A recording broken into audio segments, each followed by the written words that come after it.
everyone, and welcome to the first step towards crowning your Summoners War Arena 2020 champion. I'm Daniel Digon Gonzalez. Thank you for joining us as we go closer and closer to SWC 2020. But I can't do it alone. Joining me are the experts of the field. You know them from last season. It's Make It a Bud and Stoic. Guys, how you doing? Doing great. I'm happy to be here. Just thrilled to finally meet you in person. Yeah. And I'm excited to see some matches today. Definitely excited to be back. Waited 1 year for this, and we're here doing it again in America's Cup. Yeah, we absolutely are, and we've got our first step here in the America's Cup preliminaries. Let's take a look at the tournament overall here for the Summoners War SWC 2020. All right, so we start things off, of course, with our preliminaries. 16 players will be playing to be a part of the America's Cup. We will start day one today with 8 players and play through this bracket till we have 2 winners. Tomorrow will be the other 8 players playing through this double elimination bracket. No one will be eliminated in this first weekend, and all matches will be finished next weekend on Saturday to see who will be participating in the America's Cup. And of course, they'll be playing for lots of cash prizes and those coveted spots at the World Championship. Now, guys, this is super exciting because, again, it's that time of year where all the players that have been grinding on the ladder have their opportunity. And it starts with today's day 1 bracket. You can see right there, Tree and Thomas will kick us off. And we've got a stacked bracket for you on this Saturday. I want to toss it over to you guys first. Make It a Bud. Who are you super excited to see in this first day? I mean, it's been my favorite matchup I wanted to see last year. It's that FAINTMEMORY THOMPSIN matchup. THOMPSIN being the runner-up of last year's Worlds and winner of America's Cup, has a very stacked box. Great monsters, great runes, and at the same time, we have FAINTMEMORY, who's a good friend of mine, very solid, intelligent player with no LD Nat 5. So it'll be interesting to see how these two play against each other. Yeah, and I'm sure we'll hit on that because he's very proud. We had a chance with to ask him questions and interview him. He's very proud of the fact that he has no LDs and is willing to outthink and outplay players, and he has himself one heck of a test against Thompson later on in the day. Stoic, who are you excited to see? I'd have to agree with Make It a Bud. I mean, that is a very, very important match. We know the FAINTMEMORY Thompson match is going to be an extremely impactful match. I'm going to side with TOPAV and RAIGEKI. Two good friends of mine. Watch them go head-to-head. I can't wait to see the outcome of that match. All right, and that'll be the second match, but that only comes after our very first match of the day, and that's Tree against Thomas. And, you know, Tree needs no introduction. One of the GOATs in the Americas region, went to Worlds last year. And then Thomas, a relatively unknown player. Make It a Bud, what are your thoughts on this first matchup to kick off the preliminaries? I mean, I'm going to be honest, like, Tree is Tree. We've seen him go deep in every SWC. He is clearly the favorite. Uses Gani Hathor, a lot of Ileana, Artemil, Nephthys, all kinds of tools in his toolbox. Yeah, and we did a lot of the conversations again about those interviews, and there was talk of like regret and trying to learn from his mistakes. And, you know, it feels great hearing that from a player that's had so much experience, doesn't it, Stoic? It really does. Tree is an incredible player. We've seen him do just an abundance of work here, especially at SWC. All right, now Thomas, the newcomer here. See, Thomas, not a lot of experience. This is his first preliminaries. Bud, you've had interactions with him on the ladder. What are your thoughts on this player? I actually think, as much as we haven't seen Thomas play out here very much, I've played on him against him on the ladder, and he drafts that wedge at a lot, that light horse, and he uses it very well. For not having several key monsters in his box like Gani Hathor, Vanessa, and whatnot, he actually drafts quite cleanly. I know he's a good friend of FAINTMEMORY and JMax, which we'll see tomorrow, and he's a very intelligent player. So maybe he'll have something up his sleeve today. We'll see. Well, Japan and the APAC region started off the first step towards crowning our new champion. We start ours now with match number 1, Tree and Thomas. Casters, take it away. All right, guys, here we go. We've got our first round between Tree and Thomas C. Very excited to get things kicked off for this year's America's Cup. All right, so we see them lined up. It's going to be really interesting to see what Tree pre-bans. Has Tree done his homework? Does he know enough about Thomas to take out that wedge, or does he even care? And at the same time, Thomas knows that Tree has so many monsters that he doesn't have. What does Thomas prioritize in pre-ban? We'll see. They have a whole minute to decide, but if I were to see Thomas, I would probably start by taking out one of the LDs or even a Hathor knowing that he's not going to be able to have a Hathor unless he pulled him recently. Yep, we're going to find out right now. Pre-ban's going through. Nephthys getting pre-banned by Thomas. And Wajet, Tree doing his homework there, getting pre-banned by Tree. Great move by Tree. Clearly has done his homework, even as a #1 seed, always prepared, and that's why he's always at the top here. See Thomas taking out the Nephthys, smart move, and going for the Molly off the bat. Interesting to see that Molly immediately getting picked by Thomas. See, Tree responding with a Ganny Hathor. You just don't allow that through. And I actually really love C. Thomas's picks of Juno here. Fran's a little interesting because Fran does not do a lot against Ganny Hathor, but Juno really strong with artifacts, Molly as well. Tree responding with the Vigor Artifact. And Tree is very confident in his draft. He went with that Vigor, he went with that Ada. Thompson is trying to respond after seeing those units. We see the Ciara coming out, he's got one last pick. And to me, this signals probably a ban on the Hathor. This Ciara, after artifacts, is going to do a lot of damage on the auto attacks. Look for it to do about 1.5k plus hit per auto. I know that Thomas and a lot of his friends generally draft that way. Tree's rounding the draft with Ileana, very secure pick here. It's going to give him a lot of cooldown reduction as he's able to manipulate turns with that Ileana. Yep, this is a very, very strong draft for Tree. Like you said, Van's going to be coming out shortly. We're going to really find out how this match is going to be working out for the both of them. I would not be surprised to see a Juno ban because Ileana's the last pick and it gives immunity. So great bans by Tree. Thomas does not want to deal with the immunity, so he's going to get Ganny Hathor, and we'll see if Molly is able to help him stay alive long enough. Yep, fantastic call on that. Let's see if Thomas can make his way through Tree, or is Tree really going to show that kind of power? Here we go, guys. Round one between Tree and Thompson, with Hathor taking the first kill, getting that sleep onto Fran. And actually does land his skills, so now Tree has a Vigor speed buffing a Ganny Hathor combination.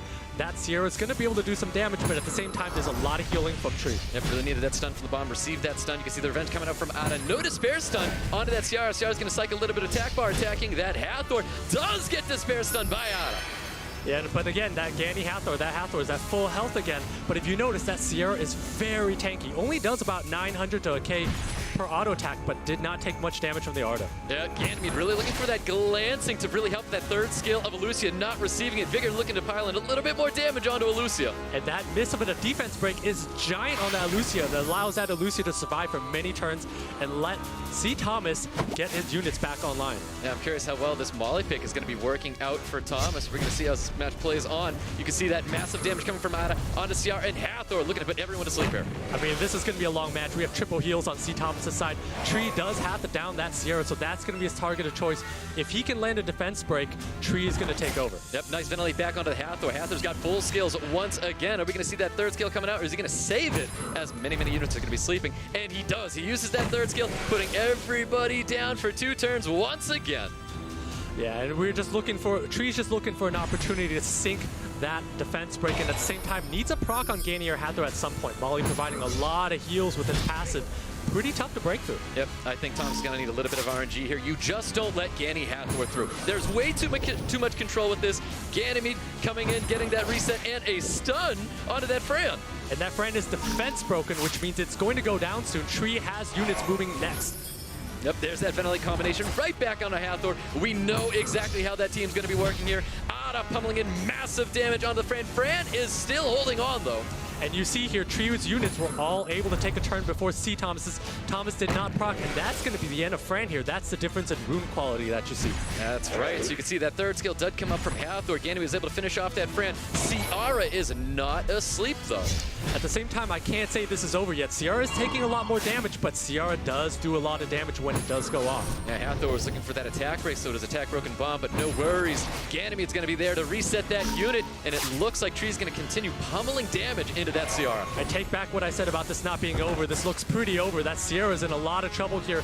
C. Thomas is going to need procs on every unit, every turn to come back. And he needs those procs from Molly. Molly is a newly buffed unit. A lot of healing is coming from this unit, especially with the artifacts being brought into the game now. Great glancing being applied onto the Ciara to stop that cycling with first skill. I mean, this is just the power of Ganny Hathor here. There's nothing C. Thomas can do, even with triple heals and a very tanky Ciara here. I mean, he's on the back foot. Once his defense break sinks in, it's over. Ooh, no defense break is going to be landing there. I mean, once again, this is just the result of letting Ganny Hathor through. You just don't do it, and this is why. Yeah, and at this point, Tree's taking his time thinking about his moves here. Does seal magic on that Sierra, and Sierra's going to go down with this Artemail hit.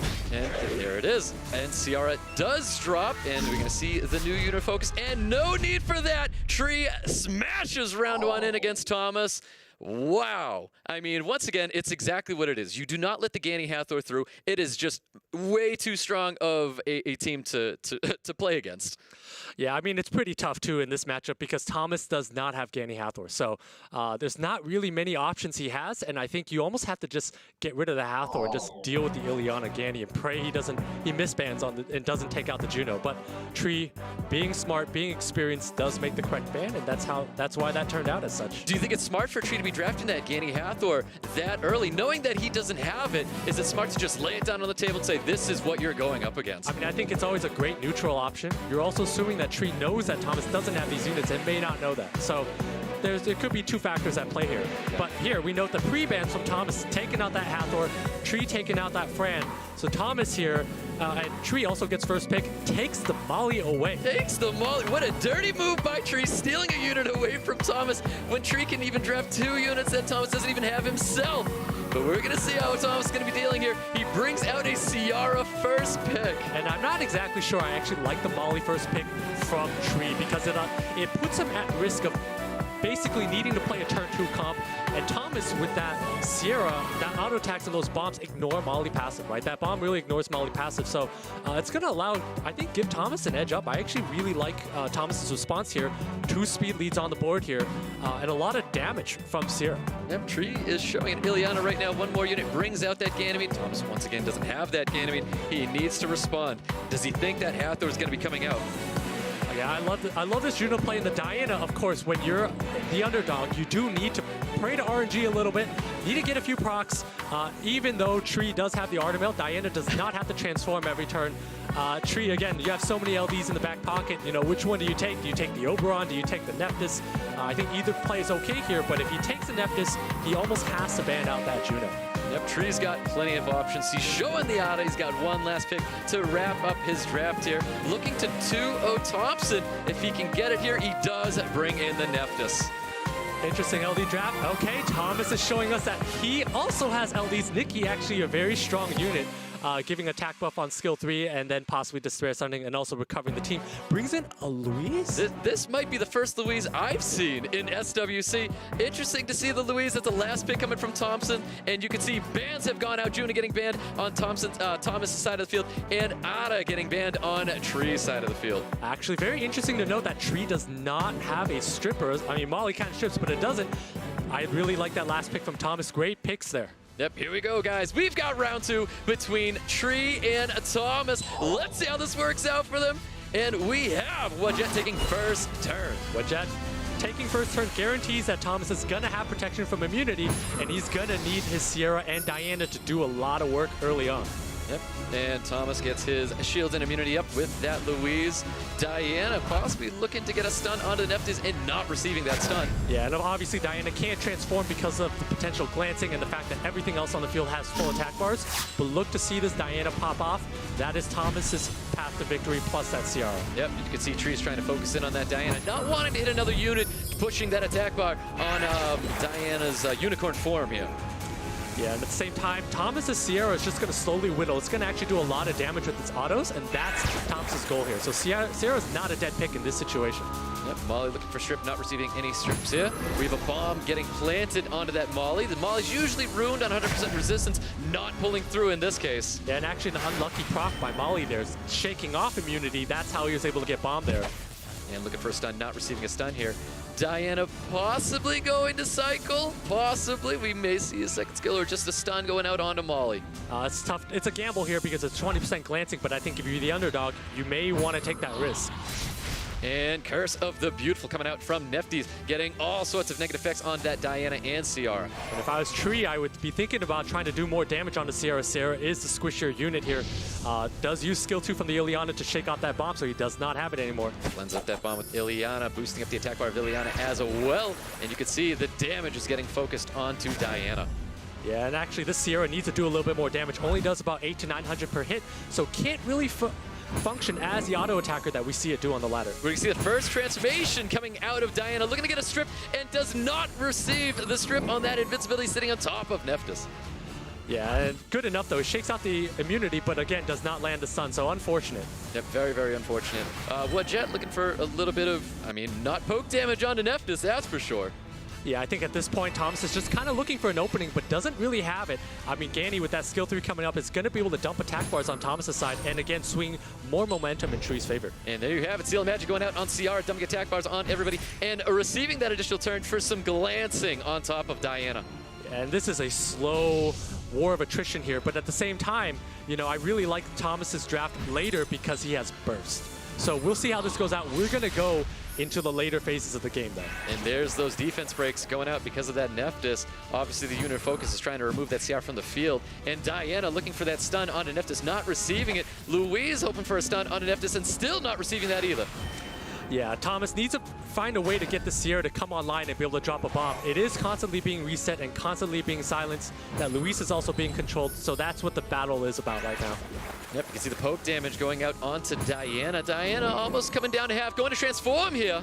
Interesting choice of transform, but again, he's looking at the attack bars of 3 units on the field. They're quite low, so he's taking the gamble. I do like that gamble from him. Yep, those are big gambles that need to happen. This is SWC, and he needs to make some serious plays here. Can he receive the stun on Ileana? Does not. And we're going to see Curse the Beautiful once again coming out, dealing damage to everybody, but ultimately getting that defense break silence onto these units. Yeah, I mean, that's a 2-turn defense break, so that's a lot of damage that's going to be coming. And as the game goes on, these support units from Tree side will do a lot more damage. Thomas cannot receive a stun with any of these units. He was hoping for a stun there on the Ileana, not receiving. Gets shields and immunity up from the Louise. That was a giant proc. That's exactly what Thomas was waiting for, was to be able to get that immunity and that shield, and that proc allowed him to do that. So we'll see some momentum switch in terms of Thomas's favor here. Most definitely. So Ileana was able to boost back up that Ganymede. Ganymede going for some poke damage onto the Diana. Gets the additional turn as well.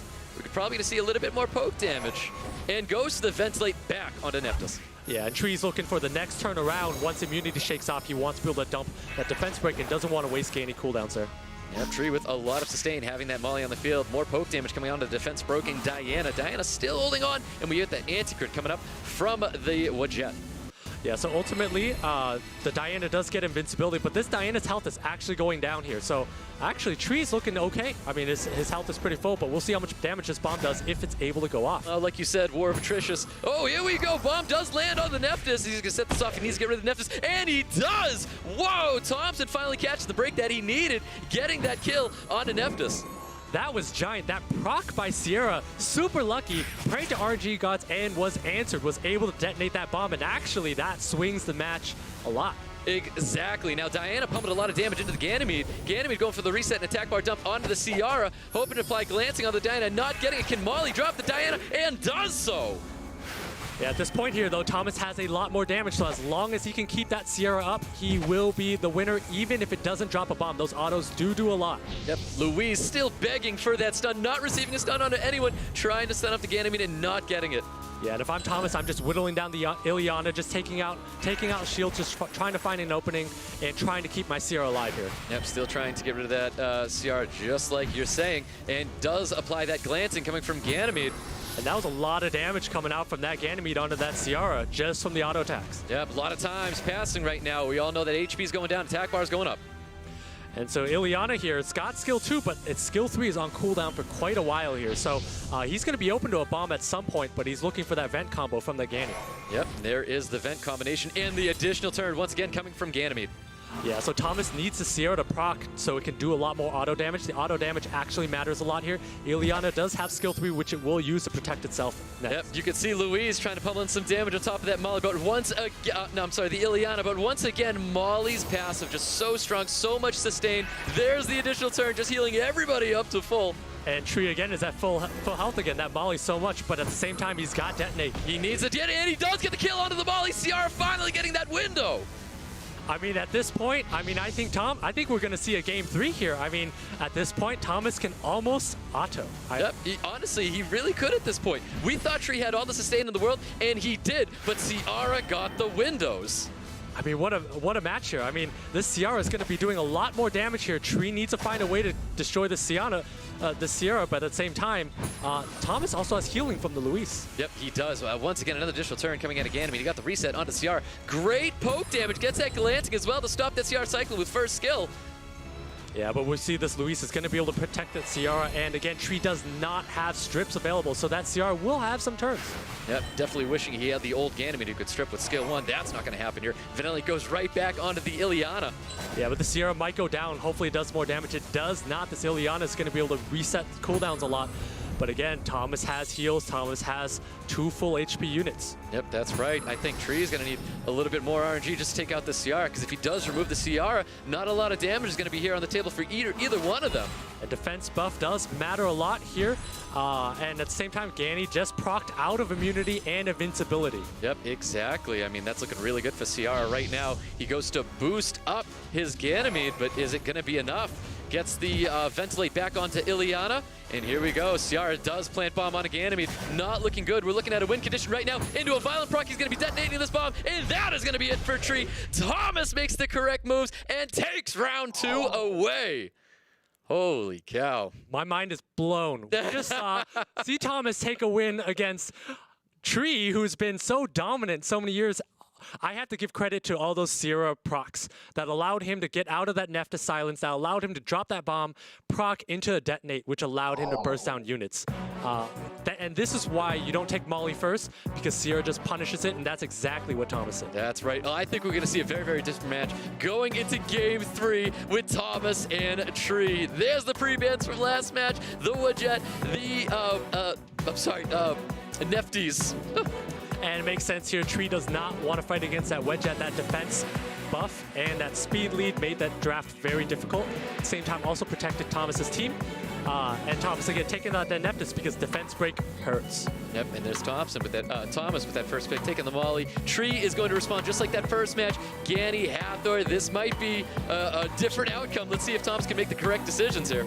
And I actually like the way Thomas has opened up with the draft here. I just think he needs to take away the Ganny Hathor combo. So it might be a ban on the Hathor or the ban on the Ganny. Either is okay, but he can't let those two be there. Yep, these two are very, very quick to draft. They know what they want here. You see CR and Alucia wrapping up Thomas' draft. Tree looking to wrap up his draft possibly with an Ileana. And so we know when he drops that Ileana on the last, Juno will be the ban. The question is, what does Thomas ban out here? Because we know match one was very commanding victory in Tree's side. Yeah. So I really think the ban has to be either the Ganny or the Hathor. He has to split it. You cannot let that team through. Ganny Hathor is just way too strong of a combination. Or another option is also to take out the Vigor to remove the defense break so Tree does not have burst, which is also an option. But again, goes after the Hathor, takes out the Ganny Hathor combo.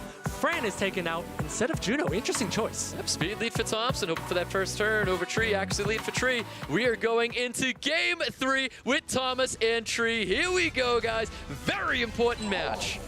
And Ganymede going to be taking first turn here. Seal of Magic coming out onto the Juno. And Thomas not believing in Will runes and decides not to put Will on Molly or Lucia. Common builds, but in a tournament, might get punished for it. Yep, big 3-turn defense break onto the Lucia. Gains the additional turn right here. We may see a second skill. We do not. We see a first skill coming out on Lucia. Tree's reading attack bars, and actually we may not see a Lucia live. Again, Thomas is going to need to get some glances because that defense break means a lot here. Yep, Ileana going with the shields and immunity, protecting the team here. And CR trying to cycle a little bit of attack bar with that first skill. Ada coming in, pummeling some great damage, taking advantage of that defense break, gets that Despair Stun onto the Alucia, and another Despair Stun onto Ciara. That's a huge amount of damage on that Alucia here. And unfortunately, it's not going to be able to proc here and does not be able to cleanse that defense break, so we're going to lose this Alucia. Yep, we definitely are. He's going to go with the first skill. Does not able to finish off that Alucia with that defense break, but Ileana's going to be boosting up the Ada. Ada looking to finish the Alucia and does so. Yeah, exactly. Tree knew how much damage he could do. He knew his cooldowns. Very wisely took out that Lucia. It's not over yet. We have a Sierra on the field here. Thomas is going to do a lot of damage with this. Yep, that is correct. Bomb does get planted onto Ada. He does not resist that. Gets stunned up by that bomb as well. But at the same time, Tree does have that vigor, and Tree's vigor has not used its skills yet, so that's a lot of healing that's going to come out for Arda. Yep, great glancing being applied onto the CR. We're going to see a big strip coming from Juno, looking to get a ton of dots on everybody, and does not receive full strip, but it was enough to get the job done right now. Yeah, at the same time, there's too many buffs on Tree's side that at some point Juno does need to use its skills. So Tree does have immunity, and there's not very much Thomas can do about it. Yep, Molly looking for the strip. CR looking to shatter that shield on top of Ileana and not getting it here. Glancing does not get reapplied, but there's still one turn of Glancing sitting on top of CR, and we get the 3-turn defense break on top of CR as well. Quite unlucky, actually, for Thomas. Wind unit getting defense broken by water, and so you're going to see the Sierra probably get knocked out pretty soon here. Yep, we might see that here. He's going to go with that second scale, boosting up that Vigor. Vigor looking to apply a little bit of damage. Ada primed and ready with some strong defense-based damage, coming in to do some devastating damage, getting that Despair Stun onto Ciara. Pretty offensive and aggressive line of play here, but I like this because Tree knows he has skill 3 up on Ganny next, so he's going to have a full another round of turns and is able to take out the Sierra soon. Yep, exactly. Ganymede getting that reset onto Molly, stopping that cleanse shield that could have been placed onto that Ciara. Thomas definitely not in a great position. Interesting choice to go after a stun on the Ileana and not on the Artemil. Decides he doesn't care about Sierra staying in the game, and so down goes Sierra. Yep, there you have it. I think Tree has this one won all day. He's set, he's ready to auto at this point. I think Thompson's thinking about what to do right now, and there you have it. Tree is taking round 3 away from Thomas. Oh. I mean, what a game there. Actually, at some point, it could have gone either way, but it's just too many buffs. Juno couldn't strip everything, and ultimately, actually getting some defense breaks was able to ensure that Tree was going to win. Yep. I mean, once again, Ganny Hathor combination, super strong. He didn't let it through there, but maybe down the road he could pull one of those units to helpfully take away for them. Dagon, yeah, that was insane. That was insane. I was like, oh my God, we're about to have the biggest upset of the tournament right off the bat there, because it made it seem like, hey, look, Thomas, new guy, new nerves. We're starting to see the edge of his unit box, but then in game 2, he was able to change it around, and we saw priority on the Molly getting first pick back and forth. Yeah, but it's interesting. While the Molly was priority, it had a 0 win rate, right? Everyone who took Molly ended up losing. And I think the reason why is that they took it so early, it left them open to other units. I think Thomas doesn't really have a choice because he doesn't have the Ganny Hathor, but Tree has a bunch of units. I don't think he should have fought for that Molly early on. Yeah, I agree 100%. I don't think Tree is in a position to be like, I should take a unit away from him. He has so many tools, and we know him to be a very aggressive player as well. And we didn't see it in that second match and ultimately paid for it. Yeah, and the Ganny Hathor, right off the bat, game number 1, we get to see exactly the power of that. Do you guys think we're going to continue to see that, or is that just something that's going to slide through? If you can ever see a Ganny Hathor in G3 Arena in a tournament setting, if you can ever take it, you take that Ganny Hathor. It is incredibly consistent. You can pair it with a lot more units down the line.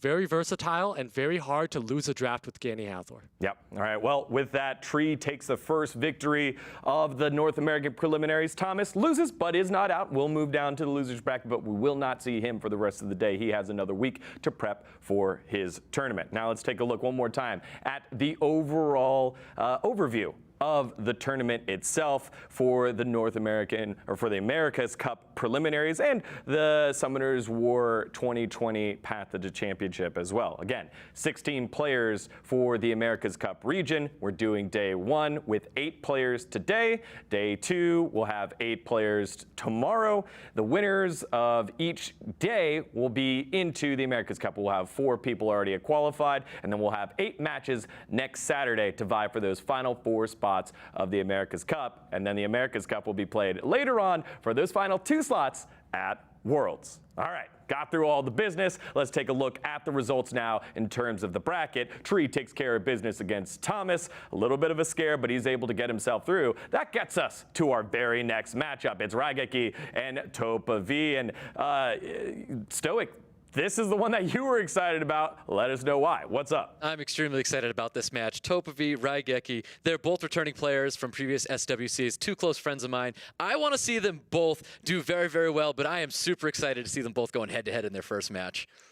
I would say that this is the second match I was looking forward to see as well from these lists of 4 to kick it off today. I mean, TOPAV and RAIGEKI are also friends of mine. And at the same time, it's interesting because of the dynamics in their box. So a lot of times you want to think of what they have. RAIGEKI's got the Oberon, the Laura, which doesn't do much. And TOPAV has that Yun Hong that everyone's seen.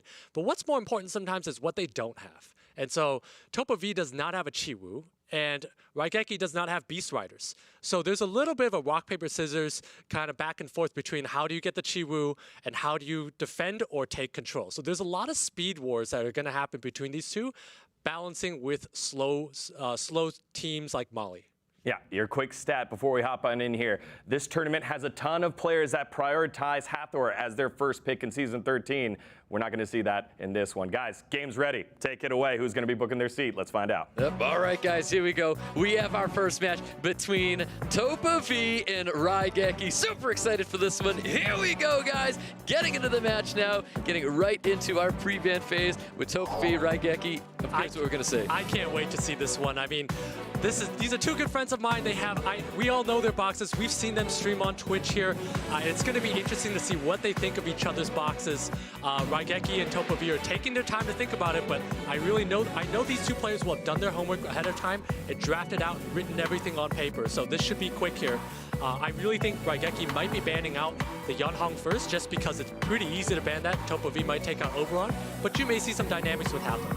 Ooh, well, there's the Yeonhong. You call the Chiwu getting pre-banned by a TOPAV.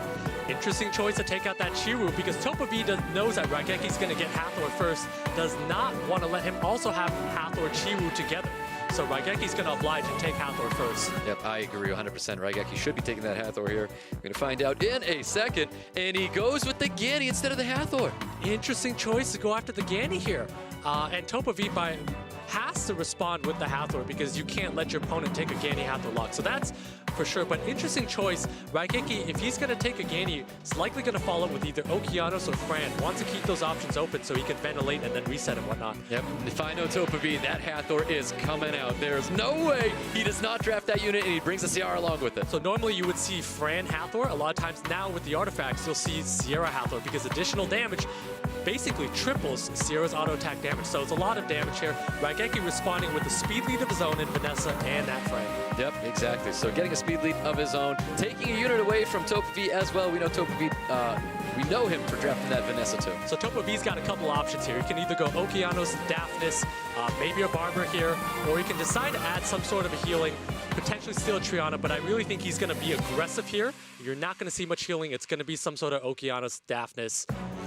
There it is, the Daphnis Ileana coming from TOPAV. And actually that Ileana is quite scary. If it's pegged in speed under that Hathor and Daphnis, it's going to allow him to cycle turns on these units. So that Hathor is going to be able to skill 2 sleep and skill 3 blanket the team. So I really like TOPAV's very aggressive draft here, and that Ileana also gives him some sort of turn 2 play, if I should say, or be able to recover with that skill 3.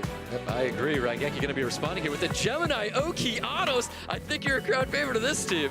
I love this Gemini. This is a style I like to use on the ladder a lot. We see this very aggressive playstyle. However, the weakness of this is that he's brought in a Fran and a Gemini. Gemini does not strip when it has buffs. So that Fran is kind of an awkward unit here. But this tells me that RAIGEKI is generally content to ban out the last unit, because he is leading with double speed leads, I guess triple speed leads here. Okeanos is generally actually the ban from TOPAV's side when RAIGEKI drafts this way. And TOPAV brings in the Velajewel, which I don't know about Velajewel towards a Gemini myself. I'm not sure about the Velajewel, but at the same time, TOPAV is banning out that Okeanos for sure. He has double immunity. I actually really like TOPAV's draft here, because at some point this Hathor is going to get through, or this Daphnis is going to nuke a unit. So I think TOPAV's in a really commanding spot as long as he bans that Okeanos. The bans should be coming out shortly. I think I too kind of favor the TOPAV. I think TOPAV has a more aggressive draft. And there you have it. Bans are going out. Daphnis getting banned on TOPAV's side of the field, and Gemini banned on RAIGEKI's. Gemini makes sense too at the same time, because TOPAV has 2 pieces of immunity, so he knew that the Okeanos only has 1 target to reset. Yep, well, speed leads for both teams. Here we go, guys. We've got our first match between TOPAV and RAIGEKI, and Ganymede is going to be kicking it off here. Looking at a possible reset onto the CR. I don't know why the CR doesn't have any will. Yeah, interesting choice. It might be on a revenge CR, but at the same time, this Okeanos can only reset 1 target. TOPAV has 2 sources of immunity, and he's also got a Hathor that at some point will sink in its skills. Yep, Spirit Devastation coming down on Hathor. Does get the strip. It does not get the reset. Very tough here. I mean, TOPAV can actually go for a skill 2 onto Fran and then later have that skill 3. Yep, no additional turn coming out of Fran there with that beautiful sleep. Ileana boosting up that Hathor. Hathor is going to be putting everybody down here. I mean, that's pretty big here. At this point, TOPAV with this Sierra is going to be able to just lay bombs all over the place. Does not even need to use Veladril's skill 3 off the bat, but will have immunity to protect his team later anyways. Yep, that is correct. And it looks like the unit of focus is going to be that Vanessa trying to remove this one early from the field. And TOPAV probably, nope, does go for the glancing onto Vanessa and does not land it. Yeah, I think at this point here, TOPAV does not want to wake up other units yet. We're going to see him protect himself soon, but if RAIGEKI can get enough damage onto Sierra, that could be some way to come back. That's right, and I think Sierra is definitely going to be the unit of choice trying to remove this from the field as soon as possible. And there we go, the focus right now is the Vanessa. Sierra does plant a bomb onto the sleeping Fran. No additional turns coming out of Ganymede. I mean, RAIGEKI desperately needs a proc into a resist bomb. That's how far behind he is right now. And TOPAV just has infinite control with this Ileana, Hathor, and Veladril combination. Yep, that is correct. Ileana boosting up that Hathor. Hathor getting that 2-turn sleep onto the Ganymede. And Veladril pummeling more damage on top of that Vanessa. No additional turns coming out of RAIGEKI. Yeah, and TOPAV is looking to take out this Vanessa and then take out this Fran, and that's going to be game over. Yep, Hathor looking to get an attack break on the Fran, not receiving it. And again, RAIGEKI not having a strip. I believe that Okeanos' skills are on cooldown. That's another skill 3 from Hathor. Yep, that is another additional turn coming out of Ileana. Ileana boosting up that Hathor. Hathor going in for a skill 3. Oh, and does not get the sleep onto the Okeanos. Yeah, Bomb does detonate on Fran. It still does look very dicey. I do not know what TOPAV needs to do to lose this game. It is so firmly in his favor at the moment. Does plant the bomb onto the Ganymede, looking for a first kill, trying to eliminate this Fran here. And I think Veladril can do that, but it will get revived back with Vanessa passive. No. Chooses to go for Vanessa. He has to go after Vanessa because Vanessa still has passive, and he wants to be able to do that knowing that Fran is so low, does not want the Fran to heal more. At the same time, again, it doesn't really matter. TOPAV is so far ahead here. Yep, well, RAIGEKI needs some serious additional turns. He needs to get rid of this Ciara as soon as possible. Ileana primed and ready for a skill 2. Does take down the Fran. Fran's going to revive back with Vanessa passive. Interesting here that the Vanessa's still alive here. It's a little bit mismanagement by TOPAV on his cooldowns here. And at the same time, actually, this is RAIGEKI's window of opportunity. This is definitely his window of opportunity. I think TOPAV needed to drop units when he could. Yeah, I think TOPAV needed to commit to it. Either drop the Vanessa or take the Fran. And no stun, obviously, with the immunity being up on Ganymede. Ganymede, ready for a ventilate, goes back onto the Okeanos. Actually, you're about to see a Gani Oki lockdown, so RAIGEKI is actually really favored right now because a Gani Oki lockdown is almost as oppressive as a Gani Hathor lockdown. Yep, Vanessa looking for that defense break onto the Hathor, not receiving it here. Ciara looking to pummel damage into Ganymede, removing Ganymede from the field. Rain of Stones coming out big, full stun on the entire TOPAV team. It's a lot of damage coming out from Okeanos with those artifacts giving additional damage and potentially on crit damage. And there you have it, RAIGEKI just settling the victory here. TOPAV had it in lockdown, honestly, and RAIGEKI really turned it around. Interesting here. I think TOPAV could have basically committed earlier to take out that Vanessa or take out that Fran. Did neither, and that's why he's in this position right now. Yep, might go with the Sanctuary, does go with the Sanctuary to boost up his Ileana. It's Ileana Veladril versus the world right now. Yeah, but at this point, I know we like to say that things are over, but it is really in favor of RAIGEKI. He's got a great healer in Fran. That's a lot of healing that does more healing over time and actually will start to do damage. Yep, exactly. Vanessa looking to pump some damage into Ileana, and it does hit pretty good. Not as much as I thought I was going to see at this point of the game. Okeanos with a little bit more poke damage on the Ileana. We see a big second skill coming out onto Fran. Fran handled it very, very well. Yeah, and again, this healing is so giant from Fran, and also attack buff is going to make sure that RAIGEKI's units hit for a lot of damage. That Veladril is almost dead, and TOPAV does not have any healing on his side. Yeah, I'm not sure how TOPAV is going to be taking this one. I think TOPAV needs to take his time, start thinking about his next match. He just does not have the damage to move forward right now. Yeah, I don't think that TOPAV has this right now. I think he's definitely should be thinking about the next match here. Yep, most definitely. RAIGEKI finishing off that Ileana. And there you have it. RAIGEKI taking round 1 away from TOPAV. What a surprise. I thought that this was over off the bat when basically Hathor was able to get skill 3 off twice. And usually when you have skill 3 off twice and you have a Seer on the field, you should be able to throw enough bombs down that something is dead. But I think that TOPAV did not commit to killing a unit. And once RAIGEKI came online, that was it. Yep, I mean, we've seen that before. If you have an opportunity to take a unit on the field, take that unit. And I don't think TOPAV capitalized on those moments. But we're going into round 2, guys, with RAIGEKI and TOPAV. The pre-bans from last time and the new pre-bans are coming out. Fran getting pre-banned by TOPAV. Daphnis getting pre-banned by RAIGEKI. Wow, interesting choice to take out that Daphnis, knowing that TOPAV has other fast nuking units here. He's content to give away Hathor and Yunhong to Topa. Well, first pick coming from TOPAV. TOPAV probably taking one of those units, gaining the Hathor. More than likely is going to be the Hathor. it could be the Hathor, but Gani also synergizes very well with Yeonhong. So we'll see where TOPAV's head is at. We know that he's going to have Yeonhong for sure. Yep, definitely. We are looking at a Molong comp coming out of RAIGEKI. I am actually surprised. I am actually very surprised because the Molong Harmonia comp is generally very weak to Gani Hathor, and then you're going to see control units coming from TOPAV like an Okeanos, maybe a Sekhmet, maybe a Barbara. So he's going to be able to tee off on RAIGEKI's side. I really am not sure about this angle that RAIGEKI is shooting for. Yep, I'm not too sure of it either. TOPAV needs to outspeed here, really take advantage of that Molong comp, or the combination with the Oberon as well. RAIGEKI trying to show that he has a booster on the field by taking that Veladril. Yeah, I mean, TOPAV here should be taking 2 control units that are faster than RAIGEKI's side here, and Ileana can act as that as well because it's going to give him a lot of recycling of skills, and he's just going to be able to bounce around and basically strip 2 targets and reset across the board with Gani. So even though TOPAV doesn't have that damage, still, even though TOPAV doesn't have that damage, he has that control. I love this Gemini here. Gemini means that every unit is exposed. All of TOPAV's units take advantage of turn 1, so that Gemini is a force ban from RAIGEKI. At the same time, if Gemini is not banned, TOPAV has a Hathor to sleep, Okeanos to reset, Yeonhong to strip and then boost a unit, and Gani to reset. That's so much control from TOPAV's side. RAIGEKI is thoroughly outdrafted at the moment. Yep. RAIGEKI showed the Atars, didn't want to lock in the Atars, bringing the Fire Monkey King, saying he's going to be letting that Hathor Okeanos come. And I almost think RAIGEKI needs to probably take out Okeanos actually because it does so much damage. Or Yeonhong, he's kind of in a weird spot. Gani, Okeanos, or Yeonhong, I know that's 3 picks, but any is fine.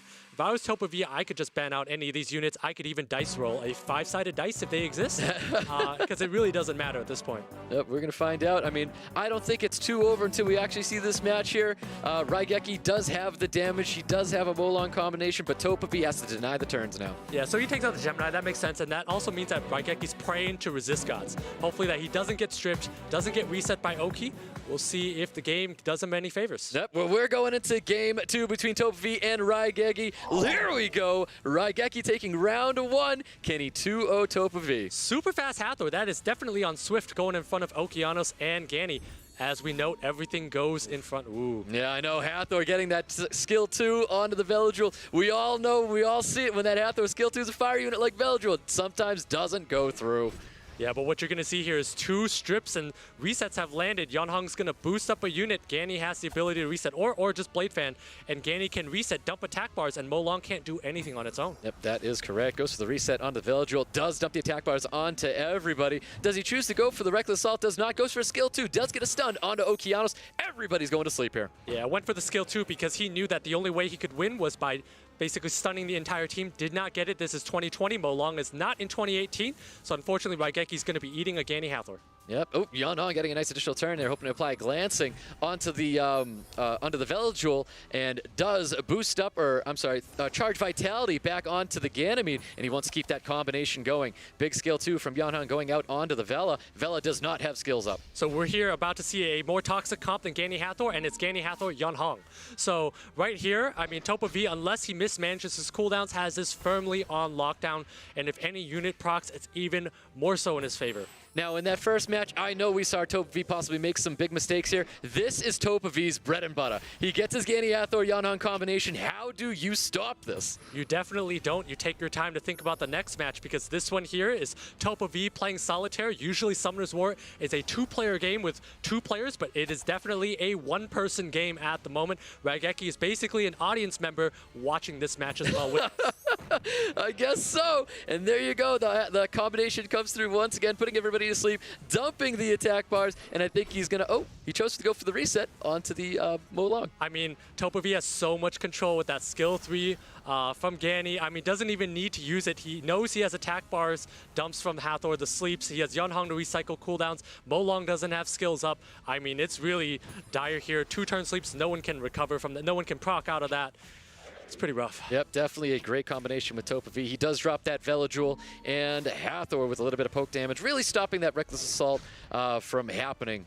Yeah, so TOPAV does have an option to use skill 3 from the Okeanos just to end the match faster because it's already over, but chooses to kind of let his opponent have more time to think about it. Yep, definitely is. And you can see the Blade Fan coming out onto Molong, trying to drop more of that HP. Third skill from Hathor, putting everybody to sleep, but it does get resisted by the Oberon. I mean, he's going to need a lot of resist. Those of you that play on the ladder know how oppressive this comp is. You know the pain that RAIGEKI's going through right now, and unfortunately, he's going through a lot of it. Yep, he really is. Charge Vitality back onto the Ganymede, and this is just a masterclass TOPAV is putting on right now with this combination. There's just nothing you can do. He has the glancing on top of the Oberon. Even if Oberon does get a turn in here, it's just not going to hit like what it should. Huge Blade Fan. He's just going to drop this Oberon first.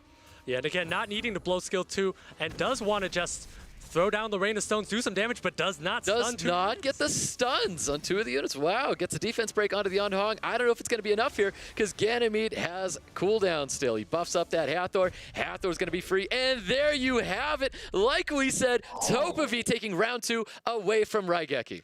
I mean, that's a very classic example of why you cannot bring Molong Harmonia type comps into someone who is very control oriented. TOPAV recognizing the weakness in that, and also that pick of Gemini, then I love that pick. I mean, that essentially secured that that was a force ban, and if not, he had a lot of ways to just lock down. Like we said, you gave TOPAV his bread and butter, and he's enjoying it. Pre-bans from last time, we've got Fran, we've got Daphnis, and the new pre-bans going into this match might be part of that Gani Hathor combination, and it's the Yanhong getting pre-banned. And I think RAIGEKI here really needs to be thinking about splitting up that Gani Hathor combo from TOPAV, really fighting him for his units. Yanhong's pre-ban, that is a very strong unit with the ability to boost on skill 3 and nuke on skill 2 and strip, and does a whole lot more things like resist lead. And TOPAV taking out the Chiwu again, as we talked about in the first match, that really gives RAIGEKI the advantage in a speed battle. Yep, and the RAIGEKI does it right there, taking the Ganymede away from that combination. We saw last time from TOPAV, it was a Ciara and Hathor combination for the start of the draft. And I think we're going to see the same thing. Although, keep in mind, in the first match, we thought that this was in the... actually, Ciara might be okay, but the Vanessa is pretty strong into that Ciara. Yep, and there you go. The Vanessa's coming out with that Hathor. RAIGEKI very quick to snag that Ciara Fran combo. And I actually really like that Ciara pick here. That Fran is a little bit interesting, but it allows him to kind of have some play against this Hathor. I would really like to see TOPAV take an Okeanos here because Okeanos punishes all 3 units on the other side, which Okeanos I think is something that RAIGEKI could have angled at actually. Yep. But we're going to see probably a Daphnis, I guess an Ileana. Yep, Daphnis Ileana coming out of TOPAV. Still a very strong combination. RAIGEKI looking to wrap up his draft after seeing these 4 units from TOPAV. TOPAV telling us he would rather play a little bit more consistently with Ileana than go through the resist accuracy check of Okeanos' skill 2, which is why he picked those 2 there. Wants to apply a lot of pressure with that Daphnis being able to snipe out a unit off the bat. RAIGEKI's team is weak to Daphnis, so RAIGEKI's taking his time, goes with the same thing he did the first time, which is that Gemini Okeanos. Yep, the Gemini Okeanos wrapping up RAIGEKI's draft. TOPAV with 1 last unit. Is RAIGEKI all set to ban out this 5th unit? Oh, that's interesting here. So I would say here at this point, RAIGEKI's in a spot where he doesn't know if he's going to take first turn for sure. If he does have his Okeanos go through, he will get first turn. TOPAV's in a weird spot because if his Vanessa gets banned, he is definitely not going to have first turn initiative. So some sort of a weird balancing act that TOPAV's going to need to think about. Takes the Juno, which means that Fran and Gani and possibly Oki are all going to be let through. Well, here we go. TOPAV wraps up his draft with the Juno. Bans are coming out, and we're going into Game 3 with TOPAV and RAIGEKI. I really think it's going to be a Gemini, or there we go, Gemini or Sierra ban, and goes with the Gemini. But this Gani Oki, if it ever gets a lockdown, is going to be quite heavy. Yep, RAIGEKI with the speed lead. Resistance lead for TOPAV. Is the resistance lead going to be enough? Or is RAIGEKI going to come on top with this one? And here we go, round 3 between RAIGEKI and TOPAV. Okeanos looking for the reset onto the Daphnis. I'm not too sure if that landed or not. I may have missed it. That did not land. Highly unfortunate because if that landed, Gani could reset the Juno, which allows those shields to do more. Does not have that opportunity, so Juno will be stripping RAIGEKI shortly. Yep, and that is it. Well, not it. He goes for the sleep onto the CR. CR is going to be down here. And the 3rd skill for Ileana coming out with immunity and shields. Yeah, that's actually very unlucky because now when TOPAV exposes RAIGEKI, he's going to be able to then tee off, use that Ileana to give more cooldowns to the Hathor and let Hathor throw that skill 3 at some point. Yep, Ganymede going for a ventilate back onto Fran to keep up with that immunity and attack buffs. Actually, Hathor does actually have his cooldowns up, so he's just waiting for an opportunity to sink in skill 3. More poke damage going out onto Ciara. Juno with second skill, going for the full strip on everybody, not receiving the strip onto the Ciara. Yeah, and at this point, I think if you're TOPAV, you look to angle and figure out when you're going to get that Hathor skill 3 and call it a day here. And that's what he's waiting for. Yep, RAIGEKI looking to hopefully break the shield off of Ileana, not receiving it here. Okeano's probably going to be doing the same for more poke damage. Very good patient play from TOPAV, not using skill 3 earlier, doing it now, knowing that RAIGEKI's team does not have a strip and will be exposed because Ciara moves in front of this Hathor. Daphnis with the poke damage back onto Ciara, not able to land the glancing. Fran looking to possibly get an attack break onto Daphnis, gets the attack break and the additional turn as well. That's actually a lot of damage coming out from Fran here. And again, that Ciara moves in front of Hathor, so he needs to get rid of this Daphnis now because RAIGEKI's about to go to sleep. And does so. Daphnis gets blown up by the Ciara, and Hathor finally getting a chance to do that third skill. Yeah, and that third skill does not land on Ganymede, so Ganymede is the target of choice to go after now. Yep, it is. Looking for the attack break on Ganymede, not receiving the attack break. Possible Despair Stun coming from Juno, not getting the Despair Stun. That's a lot of damage on Juno. It's 1,300 per hit here. That's the power of artifacts. Oh, but Ganny gets the additional turn. Looking to dump the attack bars onto everybody, resetting the Hathor. At the same time, that Okeanos is up, and RAIGEKI, I think, is going to be under fire from this Okeanos soon. Yep. Ganymede possibly looking for some glancing and a little bit of poke damage onto the Hathor. Ileana trying to get the glancing onto that Okeanos, does receive it. That's a big glancing here. That means Rain of Stones does not do as much. Oh, Rain of Stones still stunned everybody up here. Juno looking to cycle a little bit of attack bar with that first skill, doing some pretty good damage on that Ganymede. That's a lot of damage, and that Fran does not move in front of Juno, so that Juno has a chance to do a lot of damage here. I believe the Ileana did resist the reset coming from Okeanos as well. We're not going to see a skill 2 coming out of Juno. Juno's going to be cycling more attack bar, hoping for a Despair Stun onto the Fran.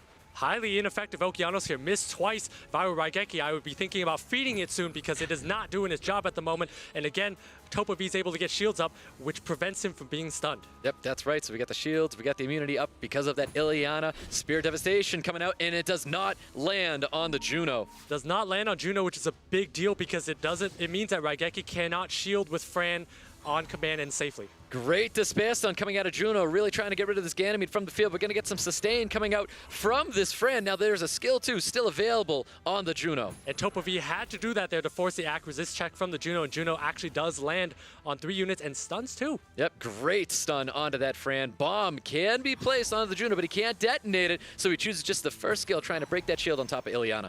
Yeah, and at this point, he needs that detonate to be on as he uses that bomb because he's thinking about bombing that Juno. And so RAIGEKI's being patient here, taking his time. Yep, Okeanos with a little bit of poke damage on top of the Ileana. He's trying to deal all he can to this Ileana. Getting a nice additional turn as well, boosting up that Juno. And I think the goal here is just to whittle down that Ganny. That Ganny's almost dead here. Those auto attacks do a lot of damage. Decides to change tracks to Ciara here, and again, a lot of damage. Yeah, TOPAV really hoping for that Despair Stun, but ended up putting that Ciara to sleep anyways with Hathor's skill too. And a lot of attack bars being gained by this Juno on that first skill. Yeah, and again, 3 violent units on RAIGEKI's side. No proc, so a little bit unlucky there, but Okeanos with Rain of Stones, that's a lot of damage. Yep, Rain of Stones stunning absolutely everybody here. And Okeanos looking for the reset onto the Ileana. This may finish off the Ileana, and it does! Ganymede trying to finish off this Hathor. Hathor's not coming down just yet. And it's not quite over yet. The Ciara goes down here, but RAIGEKI does have a Ganyoki lockdown. We'll see how good this Juno is because everything rests on this Juno. Everything rests on top of this Juno. Juno is the only win condition TOPAV has right now. Going for the Predict Future. He was hoping for a Despair Stun. Does get that stun onto the Fran. Ganymede's going to be all set to just possibly third skill, not wanting to put a glancing effect on him. He does get the additional turn, ventilating the Okeanos, and Fran does proc out. And that's a lot of damage coming from Okeanos. And there you have it. RAIGEKI taking round 3 away from TOPAV. Wow, what a match there. I thought that it could have gone either way. And I thought this Juno was going to do a lot of work, but it actually did not do enough to be able to take out one of RAIGEKI's units. And at the end of the day, RAIGEKI had a full lineup and was able to take it. He did. He needed anything. TOPAV needed anything being landed on that Juno just so we can get more sustain, able to drag out that match as long as possible. But he just couldn't do it. Dagon. A great match between TOPAV and RAIGEKI. Oh, absolutely. And again, you're getting to see a little bit more of the diversity of the units that they can get. Game 2, Ganny Hathor doing Ganny Hathor things. I guess, you know, with the way that the drafts go, Gemini being thrown on in there, it feels like, hey, look, it's making people feel uncomfortable and move into that. But the Okeanos in that game one actually played a huge part, didn't it? Yeah, I mean, Okeanos is a generally very fast unit, so it threatens a draft where you can do a lot of damage, and you can also reset a unit on command, unless you're that Okeanos in Game 3 where it reset nothing. But generally, it's a lot of threat in that draft, and when it does reset, it's a lot of control. So it's a very strong unit in tournament play, and had that Okeanos landed in Game 3 more, we would have seen how much more that unit could do. Yeah, and game one, again, just going back at it, TOPAV with, I like to call it the bomb and stop, right? You had the time that was being controlled there. It's all about Sierra dropping those bombs, and it was getting a little nervy there for a second because RAIGEKI was able to survive and then scale out. I had a lot of fun watching that one go back and forth. So after that match, again, another player moves forward into our bracket and now is one step closer as it's RAIGEKI that will be moving on. TOPAV, again, not out, double elimination, but will not be playing for the rest of the day here. And it'll be Tree and RAIGEKI playing for their shot at the America's Cup.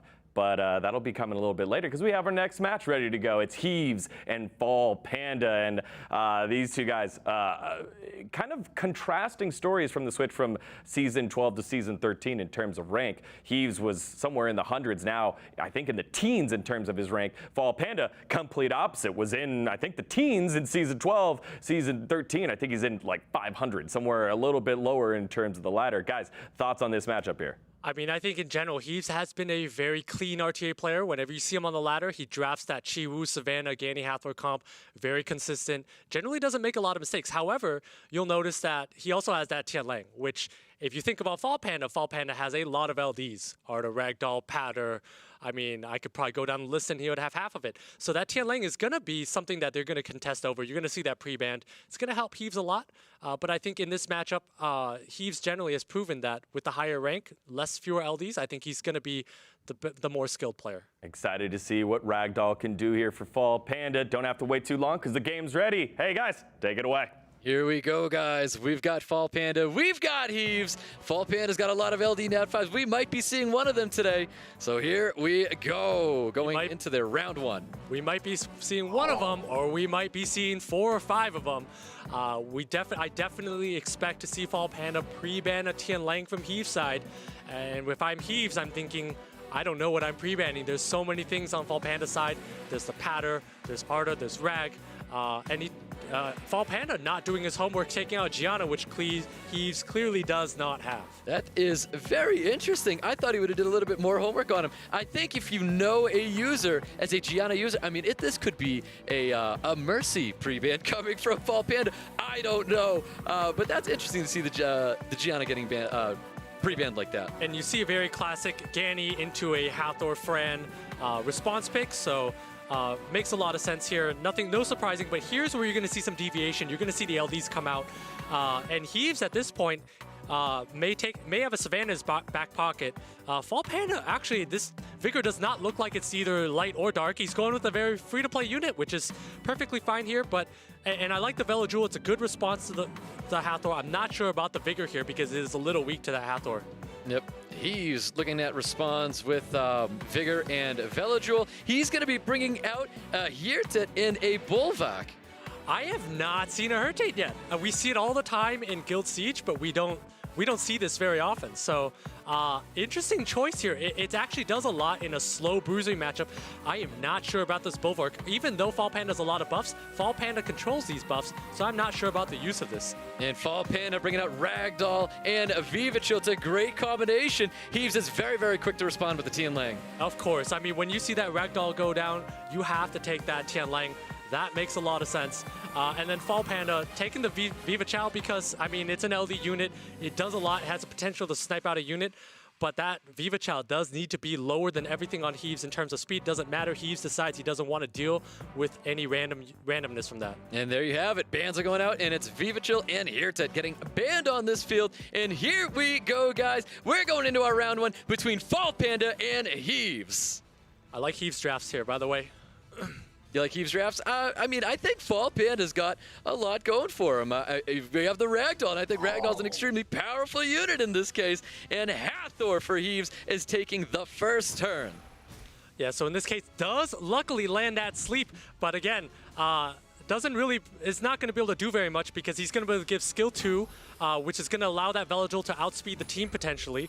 And HEVES might not be able to land skill 3 from that Hathor. Yep, Fran going for a third skill, getting the immunity and attack buffs up here. Ganymede with the revent back onto the Vigor. And Vigor is going to get the Bolvak knowledge dump right there. And Veligil procs out, and he's able to get immunity up here to push his team.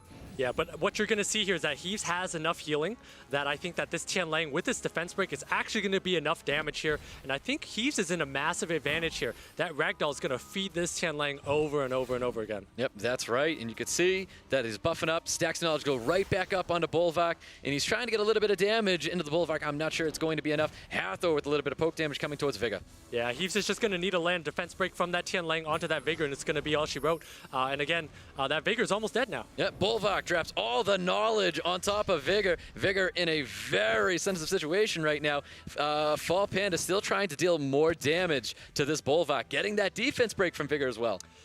Yeah, again, I mean, this Tianlang is just doing a lot of work. That defense break was a lot, but again, this Bolvak taking a lot of damage right now. Yep, going for a Seal of Magic, trying to take advantage of that defense break. Bolvak still holding on, and same goes to this Vigor. Vigor is holding on himself. Wow, and that Hathor looks exactly like mine on the ladder. Does not land, sleeps on that Veligil, so highly unfortunate. But at the same time, once this Vigor goes down, FALLPANDA does not have any more heals. Yep, Bolvak looking to strip the immunity, gaining a stack of knowledge from that Ganymede, and does not get it. And Tianlang does drop the Vigor here. We see a nice skill 1 coming on to Ganymede, getting that attack break. Yeah, and again, that's a big proc there. Allows him to get buffs onto the Bulwark and heals, and allows him to establish control. Yep, huge proc, because I think even this Veligil needs to go with the skill 3 and buffs up more knowledge for this Bolvak. Yeah, but again, when you look at the team here, Veligil and Ragdoll do not have enough burst to take out any of HEVES' units while HEVES has that much healing. So I really think this is going to be a long battle, but at the same time, it's pretty much foregone. Yep, that's right. I mean, you're going to see this knowledge dump once again coming from Bolvak right onto the Ganymede. We've got Hathor looking for a strip, does not get that strip, sleep onto the Ganny, and damage to continue going towards this Bolvak. Yeah, interesting choice to down the Ganny, but I guess he figures that if the Ganny goes down, there's not much gas left in the tank for the other units. Again, not enough damage coming out from the others. He needs a double proc every time for these other units and is not getting it. Exactly. I mean, you can't stop the knowledge. I mean, he can't stop the knowledge right now because he just doesn't have enough buffers out there. HEVES has all the sustain in the world, and he's going to be getting those stacks of knowledge with this Fran. Yeah, and if I'm FALLPANDA, I'm thinking, where did this draft go wrong? How could I do better? The next game, take your time, think about it, because SWC only comes around once a year, and you want to be able to enjoy every moment of it, even if you are losing. That's right. Bolvak going for the Ragdoll, trying to steal that immunity just to gain more stacks of knowledge. Obviously not trying to take advantage of the defense break, because I think HEVES has that kind of relaxation in this match. Doesn't need to go for a defense break at this point. And there you have it. HEVES is taking round 1 away from FALLPANDA. I mean, I think that was one of the freest matches I've ever seen. My opponent took a Ragdoll into my Tianlang. I mean, that clearly means that FALLPANDA either misread the skills, maybe fat fingered a unit, maybe it should have been a Jaeger, or I can't explain anything else, but either way, that's why HEVES won that match. Made it look super easy. We saw a Gianna pre-ban on a non-Gianna user, so a little bit of homework may have not been done in this case. May not have been done, and that's why he will likely... Oh, there we go. He has done his homework now, scouted his opponent, and now knows to pre-ban the Tianlang. And there you go. Pre-bans are out. Tianlang and Ragdoll getting pre-banned in this round 2 with HEVES and FALLPANDA. And actually, that's a pretty smart pre-ban from HEVES, knowing that now that his opponent has done his homework to take out that Ragdoll, so Tianlang is not worth as much anyways. Yep, that is right. You can see Hathor getting first picked by HEVES. FALLPANDA should be responding with a Ganymede.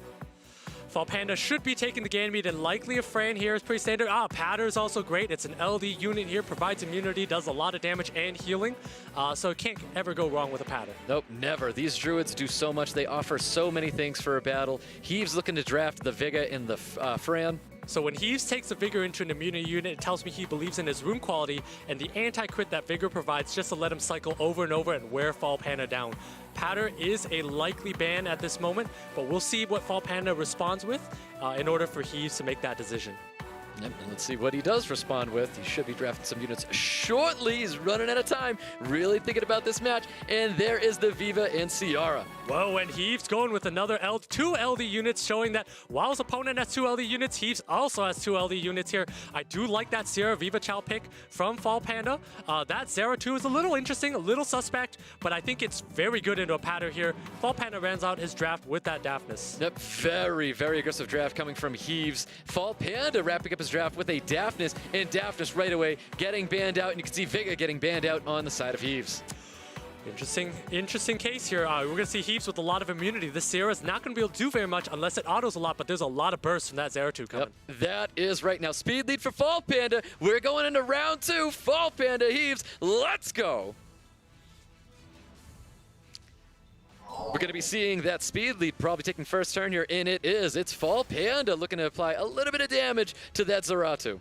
So Fall Panda's moving in front, but it doesn't really do very much. Heves is completely on will, but again, that pattern is going to be able to go off because of this passive here. Yep, Hathor looking for that skill 2 sleep onto Ganymede and not receiving it here, and the buffs are coming up on the side of Heves.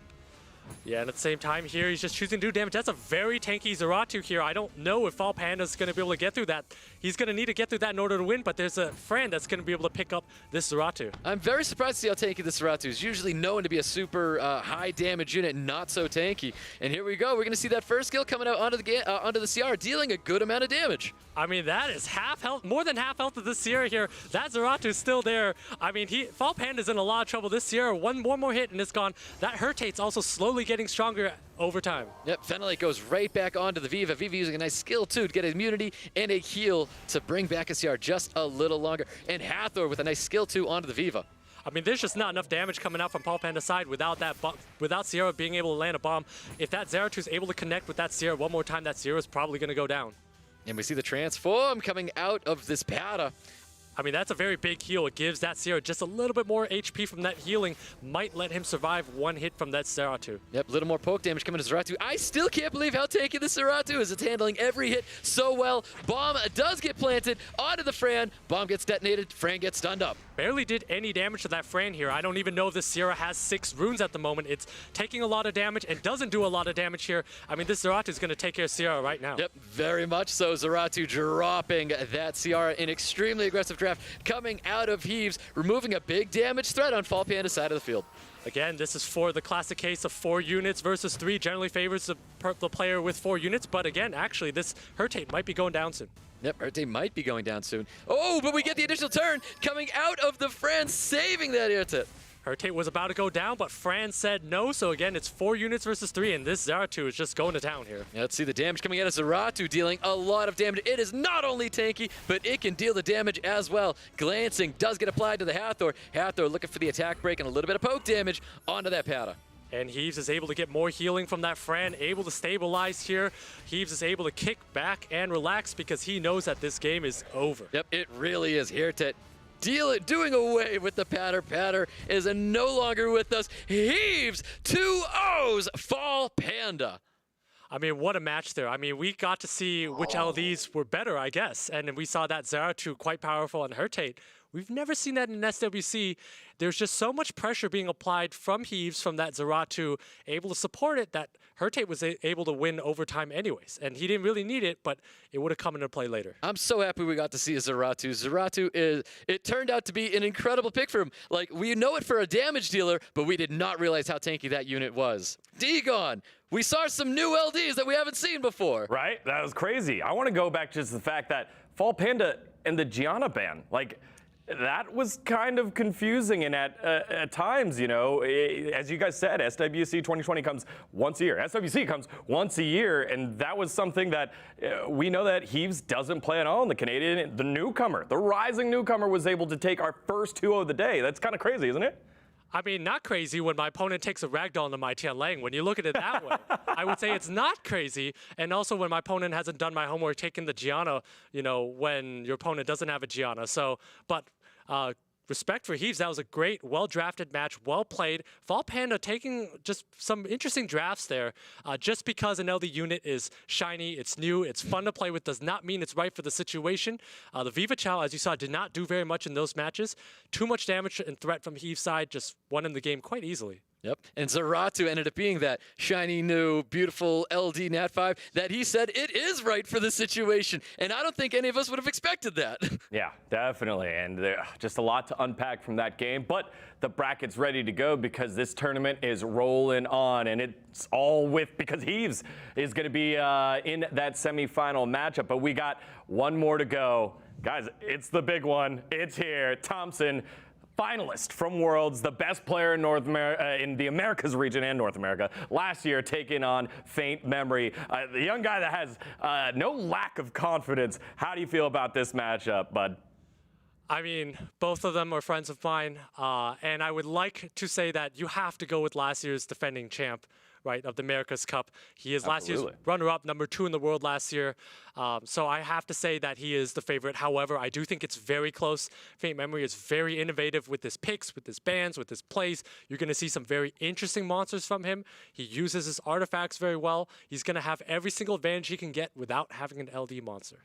Yeah, and he's very proud of that fact. On the flip side, THOMPSIN, no stranger to the place, but just in case, let's chat about him a little bit. No stranger here by any means. THOMPSIN going into this match, he's got a lot to offer. I think everybody knows what to look out for when playing THOMPSIN. I think if THOMPSIN had to say at least one of the matches that he did not want to run into, it's a FAINTMEMORY match. Yep, well, the match is ready to go. This is the final one of the quarterfinals to book their ticket in the semifinals of the Day 1 preliminaries. Nothing left to do except get into the game. Stoic, take us away. Here we go, guys. We're wrapping up the semifinals. We've got FAINTMEM, we've got THOMPSIN, and this is going to be the most exciting match that everyone has been waiting for. Let's get into it. I can't wait here. I mean, this is something that I know both players have been prepping for. I know that they fight each other on the ladder a lot. Both are very confident that they're going to win here. And so it'll be very interesting to see how both of them approach it. Now, actually, what's going to tell me the most is what FAINTMEMORY decides to pre-ban, because THOMPSIN has a lot of LD Nat 5, some Artemil, Nephthys, Han, Celia, Gianna. You can think about the most busted monsters in the game. THOMPSIN has half of them. So which ones does FAINTMEMORY decide to take out? It's going to tell you about the pace of the battle that he wants to fight. Exactly. So pre-bans, guys, are going out. We could be seeing anything getting pre-banned by FAINTMEMORY. But ultimately, we're going to see what THOMPSIN does not want to see on the other side of the field, and it's not going to be an LD Nat 5 in the form of Hathor. Hathor is getting pre-banned by THOMPSIN. And FAINTMEMORY makes sense taking out that Gianna. Gianna, one of the strongest units in the game. THOMPSIN's being incredibly well-wounded. And of course, THOMPSIN taking out Hathor because he doesn't really want to play against a unit that has so much volatility and control in the matchup. Exactly. So I think this first pick from THOMPSIN, oh, that's definitely not going to be THOMPSIN's first pick. That's a shout out to a couple of his friends, everybody who has a Manananan themselves out there, that it's out here in SWC. But THOMPSIN's going to be taking a unit away from FAINTMEMORY, and it is going to be the Ciara. And so FAINTMEMORY does not have a Manananan of himself or an LD Nat 5 to flash back. THOMPSIN with the Ciara first pick, generally not very conventional, and is very weak to Daphnis, which FAINTMEMORY might be taking later. We know he has a great one here.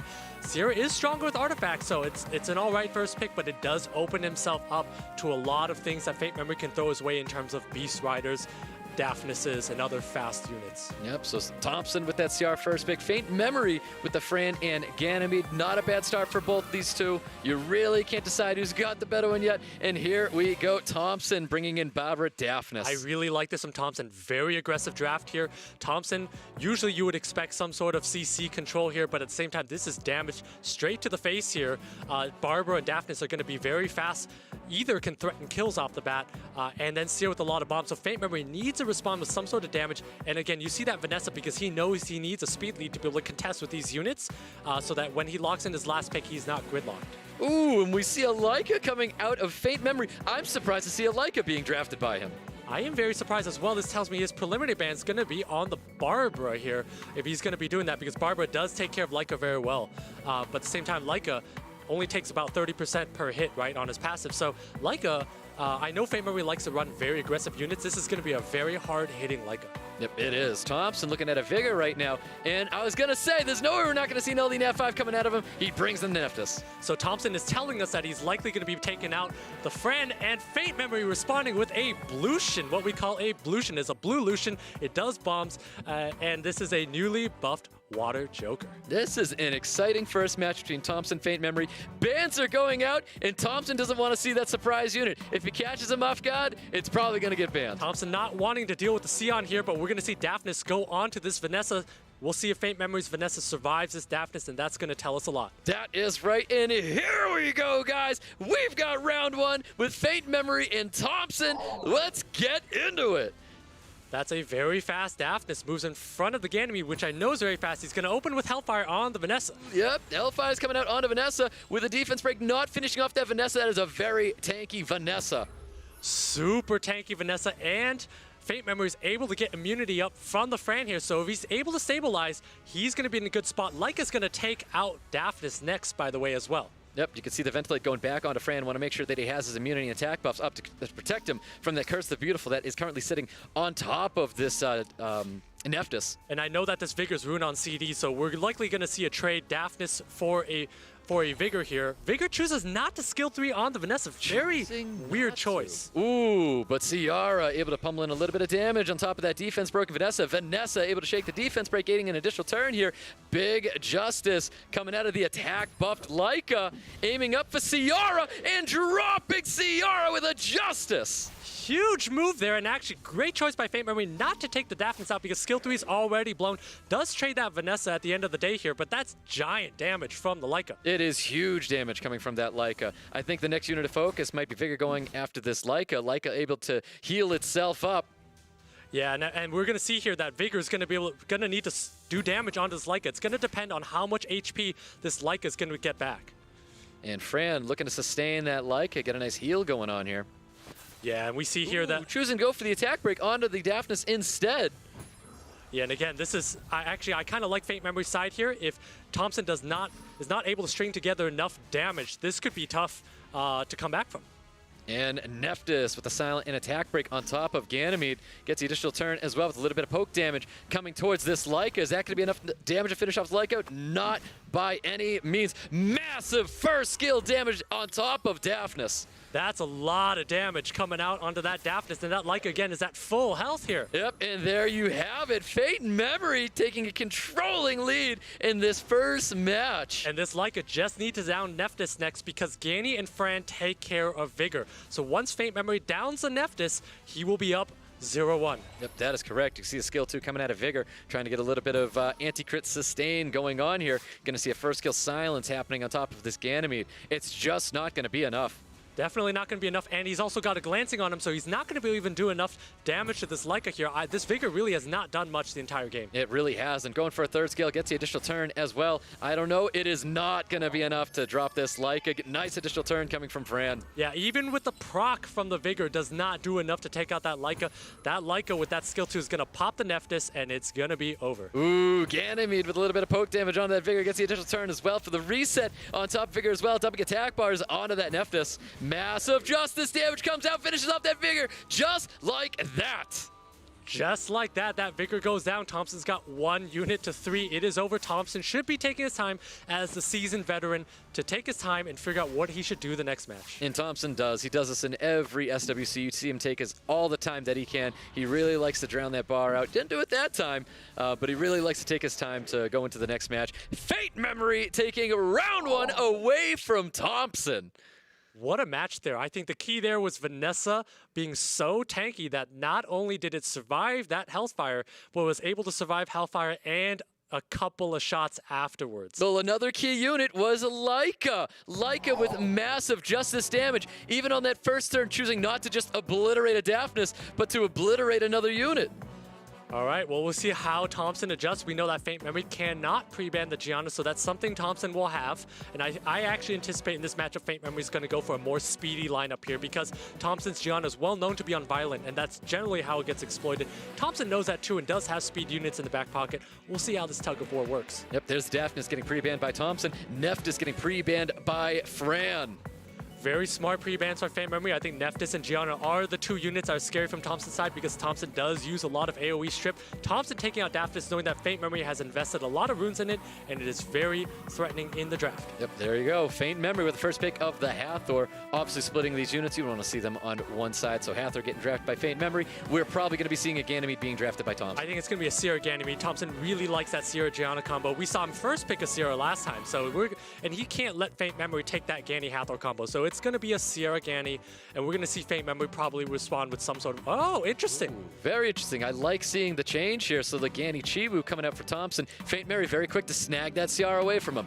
Yeah, and I know Faint Memory has a very good Sierra here, so Sierra, and I know his Sierras do a lot of damage on his skill 1, so Faint Memory is bringing a lot of damage. I like the aggression with the Barber here. He has the ability to go with an Okeanos and another speed lead later, so I think that she was a little premature from Thompson going into a Hathor in a tournament here. Yep, it could be. Maybe even that Barber was wanted to be drafted by the Thompson as well. Let's see how he responds after seeing Ciara Barbara, and we're looking at a light Monkey King Gianna. Interesting choice. We know from watching Thompson's stream, this is generally a very fast Light Monkey, but we know Faint Memory has a lot of wheel runes, so I'm not sure about the Light Monkey. Gianna makes a lot of sense. It's good in pretty much every situation. Faint Memory wastes no time with the Wind Mermaid and the Fran. Yep, Cichlid Fran coming out of Faint Memory. I love seeing these new units. I think the buff to Cichlid was absolutely amazing. Great third skill, and I'm looking forward to see it work out for him. This to me signals likely a Chiwu pre-ban, or ban here, but Thompson recognizes this and takes the Vanessa. Because Faint Memory wants to outspeed because that Cichlid is usually on Swift. So in this situation here, Faint Memory is likely going to be outsped, so he's not going to take out either speed lead. He's looking to take out probably the Ganny, or either Ganny or one of the two units in the middle. And that's likely the situation here. Or if he trusts the speed, if his Barber Swift, he can also take out the Chiwu. And there you have it. So Light Monkey King is going to get banned on Thompson's side of the field. Ciara is getting banned on Faint Memory's side of the field. Very exciting match. Great drafts by both these two. Speed lead for Thompson. Resistance lead for Faint Memory. Here we go, guys. We're getting into round 2 with Faint Memory Thompson. Can Faint Memory 2-0 Thompson? I think the draft favors Thompson a little bit, but we'll see. It depends on the speeds here. Well, here we go. Chiwu with a third skill going for a strip attack bar pushback and does receive it as well. Ganymede looking for the reset and attack bar dump. He's going to need to reset the Hathor. There's no choice about that. Does not resist any attack bar dumps. Gianna's going to drop a bomb, and then Vanessa's going to do a lot of damage, but at the same time, Faint Memory has a lot of heals and has a great turn 2 comp. And bomb does land on top of the Fran, psyching a little bit of attack bar with that first skill. Vanessa possibly looking for a defense break to capitalize on top of that Fran as well. And we do see it in the additional turn as well to pummel more damage into this Fran. That's a giant proc because that means that Thompson's going to have enough damage to kill the Fran before it throws immunity up. Without that proc, it might have been very different. So while Faint Memory had a better turn 2 draft, that proc changed everything. Yep, Thompson was able to capitalize off that defense break, removing it from the field. And we see Ganymede's going to be up here looking for a glancing on top of Barbara and receives it. We may be seeing a third skill coming out of Cichlid. I mean, that's also a big glancing because his Barbara's not going to be able to pump out as much damage here. Ooh, does land the cooldowns as well, and that defense break on the fire unit, Vanessa. But again, is not able to crit on that Vanessa because of that glancing. I think Faint Memory's in a lot of trouble here. Another bomb goes up on the Barbara, and that Barbara, there's no healing on Faint Memory's side. And that's right, with the change of Beast Riders, that bomb does stun. It's going to be stunned inside its regular form off of the Rider, off the Beast. Yeah, that Beast Rider's not going to be doing much more damage this game. This looks pretty done. Once that Vanessa got that proc and that Fran was unable to help him stabilize, that was pretty much over. Yep, there's the Ventilate back onto Vanessa. It's a knife-safe play that needed to happen from Thompson, and we're going to see some strip damage coming out from Faint Memory. Doesn't drop the Vanessa just yet. Hathor looking for that poke damage and drops out that Vanessa. Yeah, and at this point, Faint Memory does need to resist. Huge bomb resist on top of Barbara. Looking for the strip stun on Barbara and receives it. First skill to knock it off the Beast. And we do see that proc from that Gianna, so bombs are up again. And then that Barbara is stunned. It's going to need a proc to be able to do damage. But I really like Thompson's side here. He's got more damage from the Ganymede. And so he's in advantage here. Yep, he definitely is. He's able to get that glancing back on the Barbara, so that unit's not going to be doing enough damage. And we see a bomb does land on top of Hathor. Gets the additional turn as well. Does not finish off the Barbara just yet. Sweet Dreams coming out and putting that Ganymede to sleep. Yeah, and again, Faint Memory's down 2 units to 3 here, and Thompson's side is all on full health here. Citulid is on Swift, so it might not be able to do enough here. Yep, there's that third skill. Does get that reset. Defense break on top of Gianna. I don't know if it's going to be enough, but he has to be able to take advantage of that defense break. And we see the bomb does detonate. Hathor does stay alive, and that is going to be it. Faint Memory concedes. Thompson takes round 2. What a match there. I thought actually, looking at it for a moment, I thought Faint Memory had the better turn 2-ish team.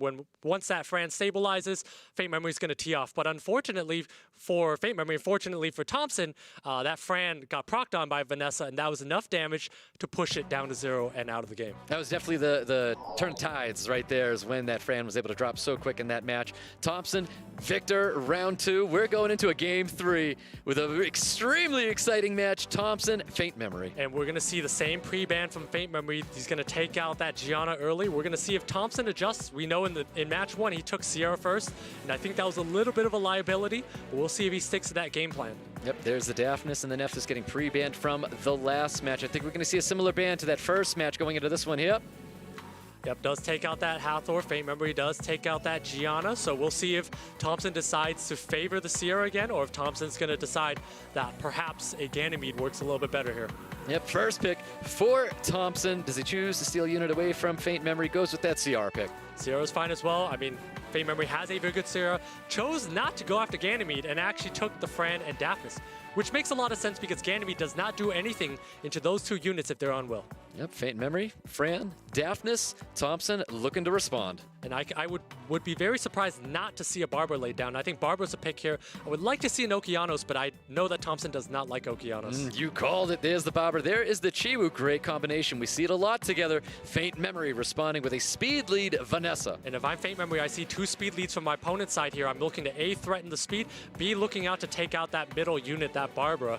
And potentially draft for a second turn 2 team here. Faint Memory responding with the speed lead and Citulid, so the speed of this draft is still up in the air. Yep, I love seeing Cichlid back, and not back in SWC, but in SWC. This is the first time we've seen a Cichlid being drafted since the buff. I mean, this is a 4-star Wind Mermaid. We have never really seen one here, so very exciting to see that. Thompson responding with the Vertihile Vigor.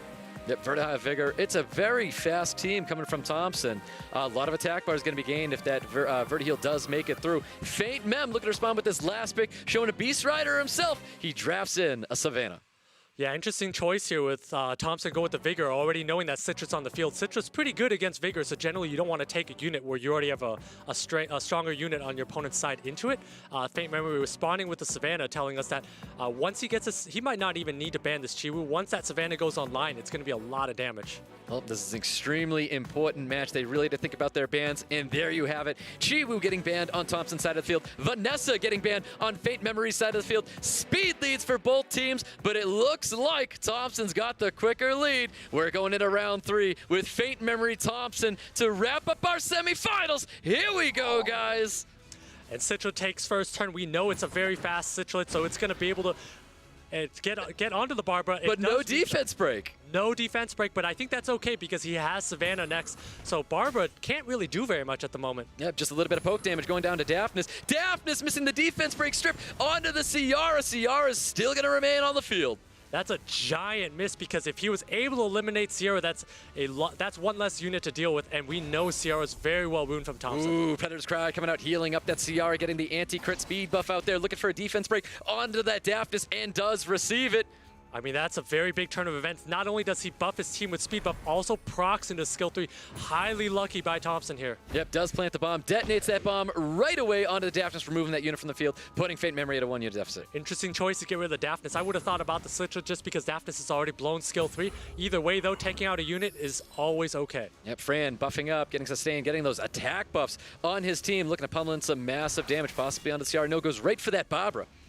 Yeah, at this point here, Faint Memory just needs to take out that Barbara, take out the ability to strip because he does not want to be stripped later and open up a hole for that Sierra to go on. Yep, that's right. Thompson trying to remove this Savannah from the field, trying to get it off of that beast as soon as possible.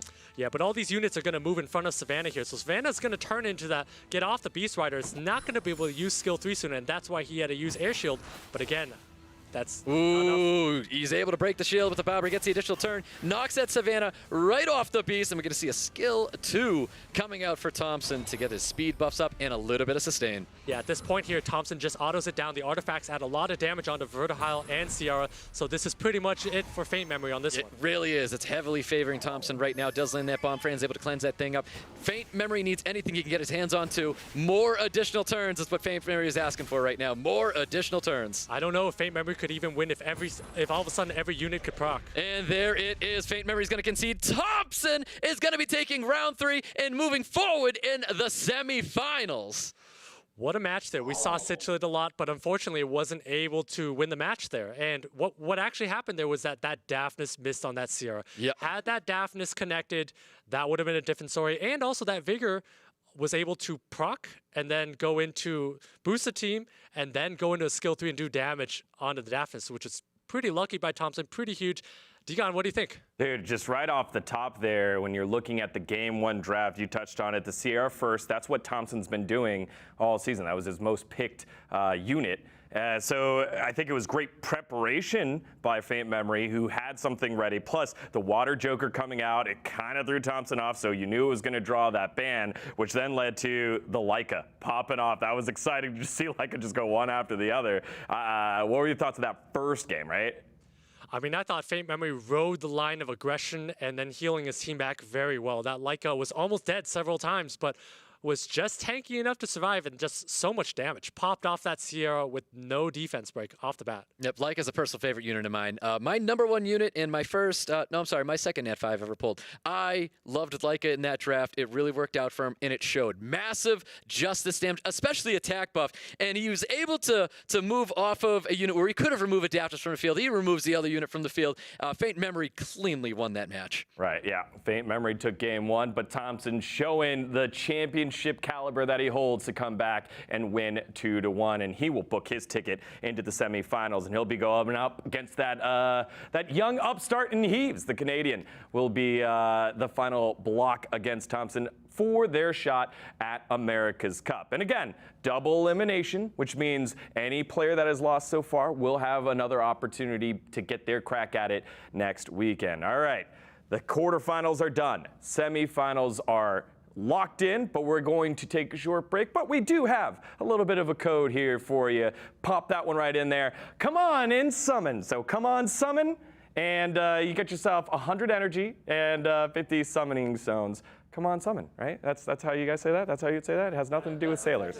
That's exactly how Stoic would say it. All right, plug that one in. You get yourself your bonus. We're going to take a short break. When we come back, we have the semifinals, and we'll see which 2 players will be booking their ticket to America's Cup. We'll see you in a bit.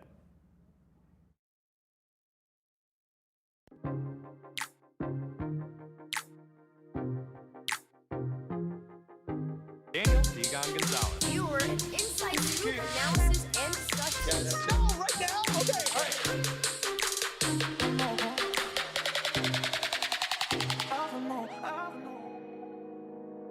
Hey, Degon. Hey, how's it going, guys? Good to see you. Good to see you. Yeah. All right.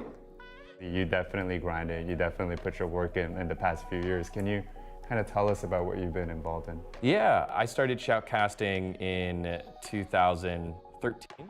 I first found Esports in college in 2010, and from that I was hooked. I was like, hey, storytelling's there, competition's there. I was watching Stoic and Make It a Bud both bring the hype of the play happening. It was almost like play by play. They did a great job saying, hey, look, this team, this player wants to do this. Let's find out how that happens. And that, to me, I think is fantastic. So what I hope to do is to be able to take that and turn that into other terms that people are familiar with, so that a wider audience can also appreciate the depth of complexity that a lot of these players are going through, as well as being able to welcome newer players and newer curious members that want to see, hey, what this is all about.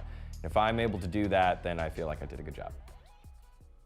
Whoa, all right. This is a full green screen setup. We're gonna definitely cover that right here. Let's take a peek. But I can't do it alone. Let's see what guys we got here. Who do we got? Oh, there's one. Oh, hello. Hey, Chris, what's up? It's Make It a Bud. Oh, and look at Nico? Curtis. Stoic's here too. Hey guys, how's it going?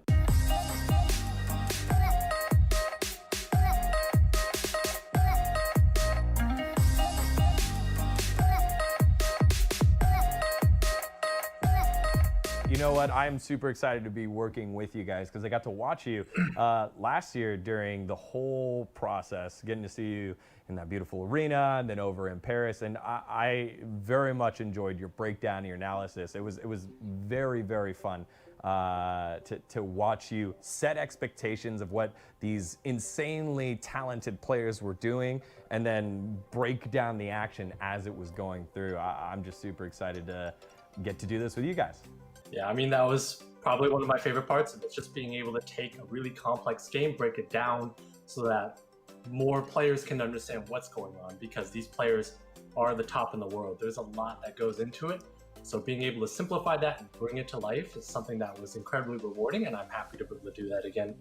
Stoic, what was one of your favorite moments from last year's tournament?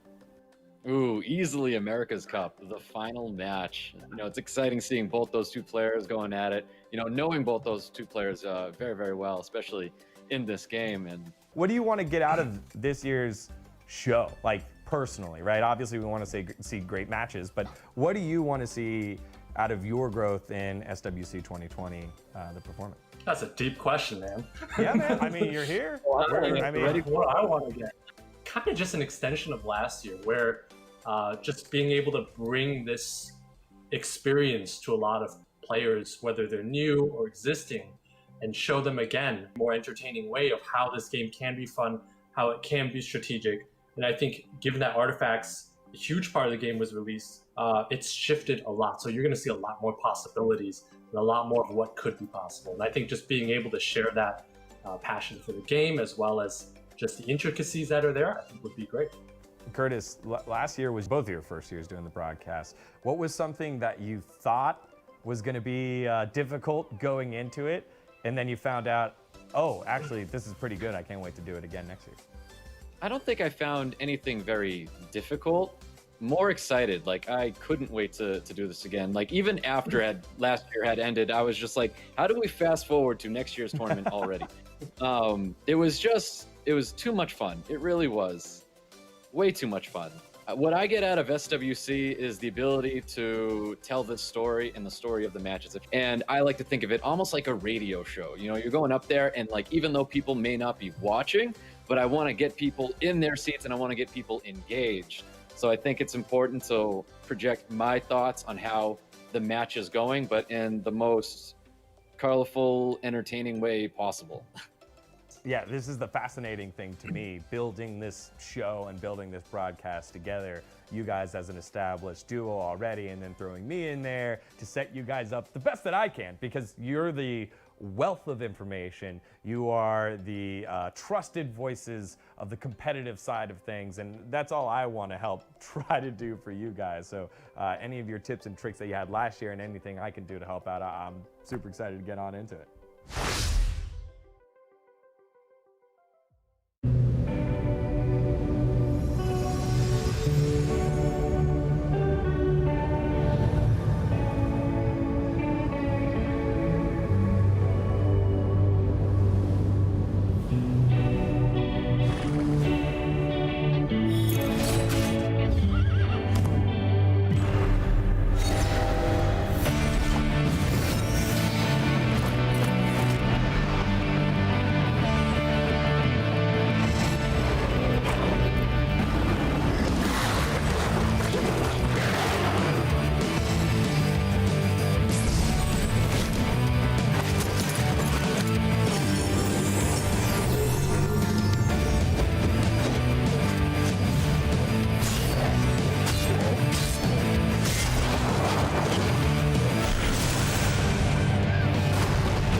No need to stay alone. All shifting now. Let your true self grow. Don't worry about a thing, 'cause I'm with you all the way. Get into this war with me. 1, 2, 3, 4, go. Hey, I've been looking for ya. Yes, I've been searching for ya. Sing with me now. Say, oh, oh, oh, oh, oh. Trust in me when I tell ya. Waking in power, say yes. Sing with me now. Say, oh, oh, oh, oh, oh, oh. Feel your worth. You know you're deep inside. Sing the limit now. You like what you see. Lost in modern life. Then get on with this adventure. Get into this game with me. 1, 2, 3, 4, go. Hey, I've been looking for ya. Yes, I've been searching for ya. Sing with me now. Say, oh, oh, oh, oh, oh. Trust in me when I tell ya. Waking in power, say yes. Sing with me now. Say, oh, oh, oh, oh, oh, oh.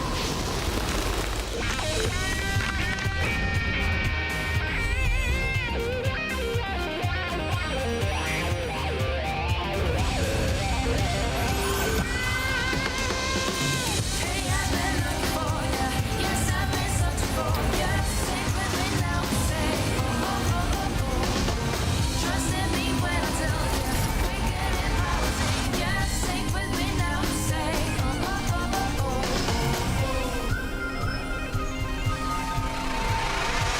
Hey, I've been looking for ya. Yes, I've been searching ya.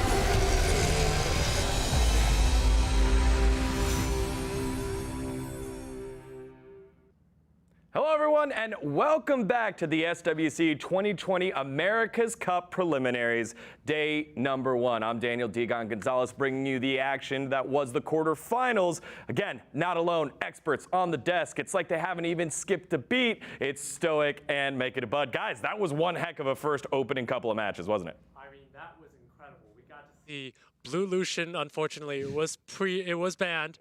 We got to see a lot of RNG. We got to see a lot of back and forths, lots of swingy matches, and here we are. Yep, a lot of upsets, a lot of extremely great plays, and a lot of misplays as well. It's always exciting to see those kind of things. Only misplays because you guys on the desk are the experts and, of course, would never make those same mistakes, right? No, come on now. Not that type of a mistake.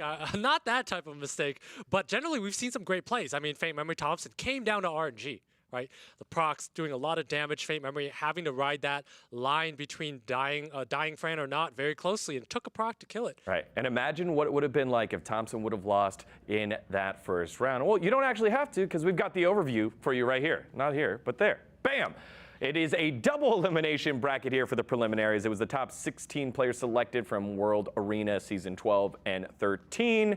After it's 8 today, it'll be 8 tomorrow. And the top 4, or the top 2 from each day will qualify to the America's Cup. The final 8 will battle it out next week to join them. And of course, they will be playing for those coveted 2 slots at the World Championships. The prize pool right there, you can see $20,000 if you're the champion of the America's Cup, and $210,000.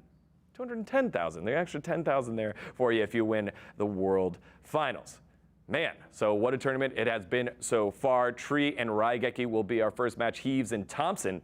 HEVES kind of the surprise there, isn't it, guys? Like, we thought that FALLPANDA with his experience would be okay, but HEVES showed up here and had our only 2-0 of the day. And especially FALLPANDA with all those LDs. But once FALLPANDA took that ragdoll into Tianlang, we knew how that matchup was going to go.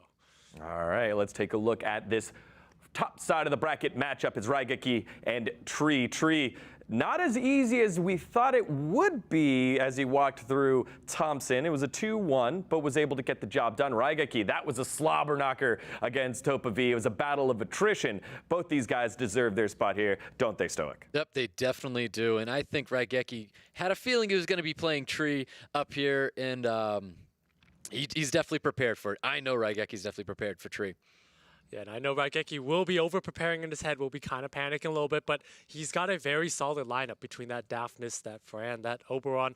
But of course, Tree very prepared. I mean, Tree has these LDs. He has that Artemil, that Nephthys, does use Chiwu a lot, balances control with Gani Hathor very well. So it's going to be a battle, a war of attrition between these two players in terms of how they want to take these units.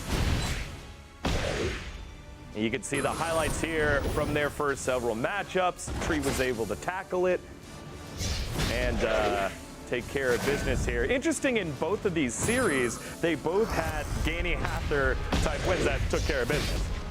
Yeah, and it's interesting here that C. Thomas was actually able to take a win once the Sierra procced a lot, but of course Tree was able to put down C. Thomas's team once he got that defense break and locked down a unit.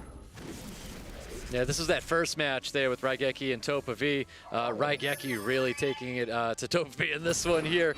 And TOPAV finally getting his bread and butter. Right there it is, the Gani Hather combination with Yeonhong Okeanos. And this is what TOPAV needed. Yeah, and that's where we got to see the Okeanos really play a huge factor in this series. Yeah, and even though that Okeanos did not stun, it was still a lot of damage. And of course, once RAIGEKI stabilized with that Fran, it was game over in that one.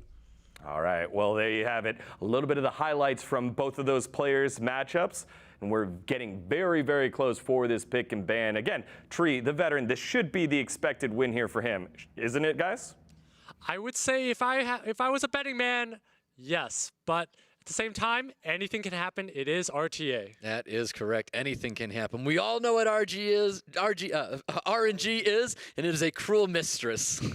So we're going into this match, guys. Let's go. It's going to come down to procs here, but I think if I was RAIGEKI, he does have first pick. There's going to be a balance between, does he want that Hathor first? Does he think he's going to get that Hathor? And does he just want to take an LD unit out of Tree side? Yeah, we'll see. There's the Nephthys getting pre-banned by RAIGEKI. Ganymede getting pre-banned by Tree. So this tells me that Tree is very content to let RAIGEKI take that Hathor first pick. RAIGEKI is likely going to take that Hathor. You're going to see an Ileana or some sort of a Fran from Tree side. Ooh, Fran coming from RAIGEKI. I think he's done his homework on Tree, but Tree responding with the Hathor himself and the Molly. Interesting choice to take the Molly so early. I would really be surprised if RAIGEKI did not take a Sierra here. So he does take that Sierra as predicted, and Oberon, damage off the bat, does not care about the glancing from Molly. Yep, that's right. Well, RAIGEKI is hoping to pummel through Tree's defenses, as Tree's going to be drafting a Chiwu, maybe a Beast Rider coming after you. I don't think we're going to see... Oh, we do see a Beast Rider. Okay. We were not expecting that. I would like to see RAIGEKI take an Okeanos here, and I would almost be surprised. I would be surprised if we did not see an Okeanos. Right now, it looks like Chiwu is the tentative ban just because it puts Tree's comp into a commanding position, where if he's able to go off, there's that Hathor, there's that Savannah that's able to go off. Yep, we've got two more picks coming from RAIGEKI, showing the Juno right now, and one more unit, a Mi Ying. RAIGEKI showing he's got LD Nat 5s as well. We see a Mi Ying. Mi Ying tells me he is not taking out the Molly here.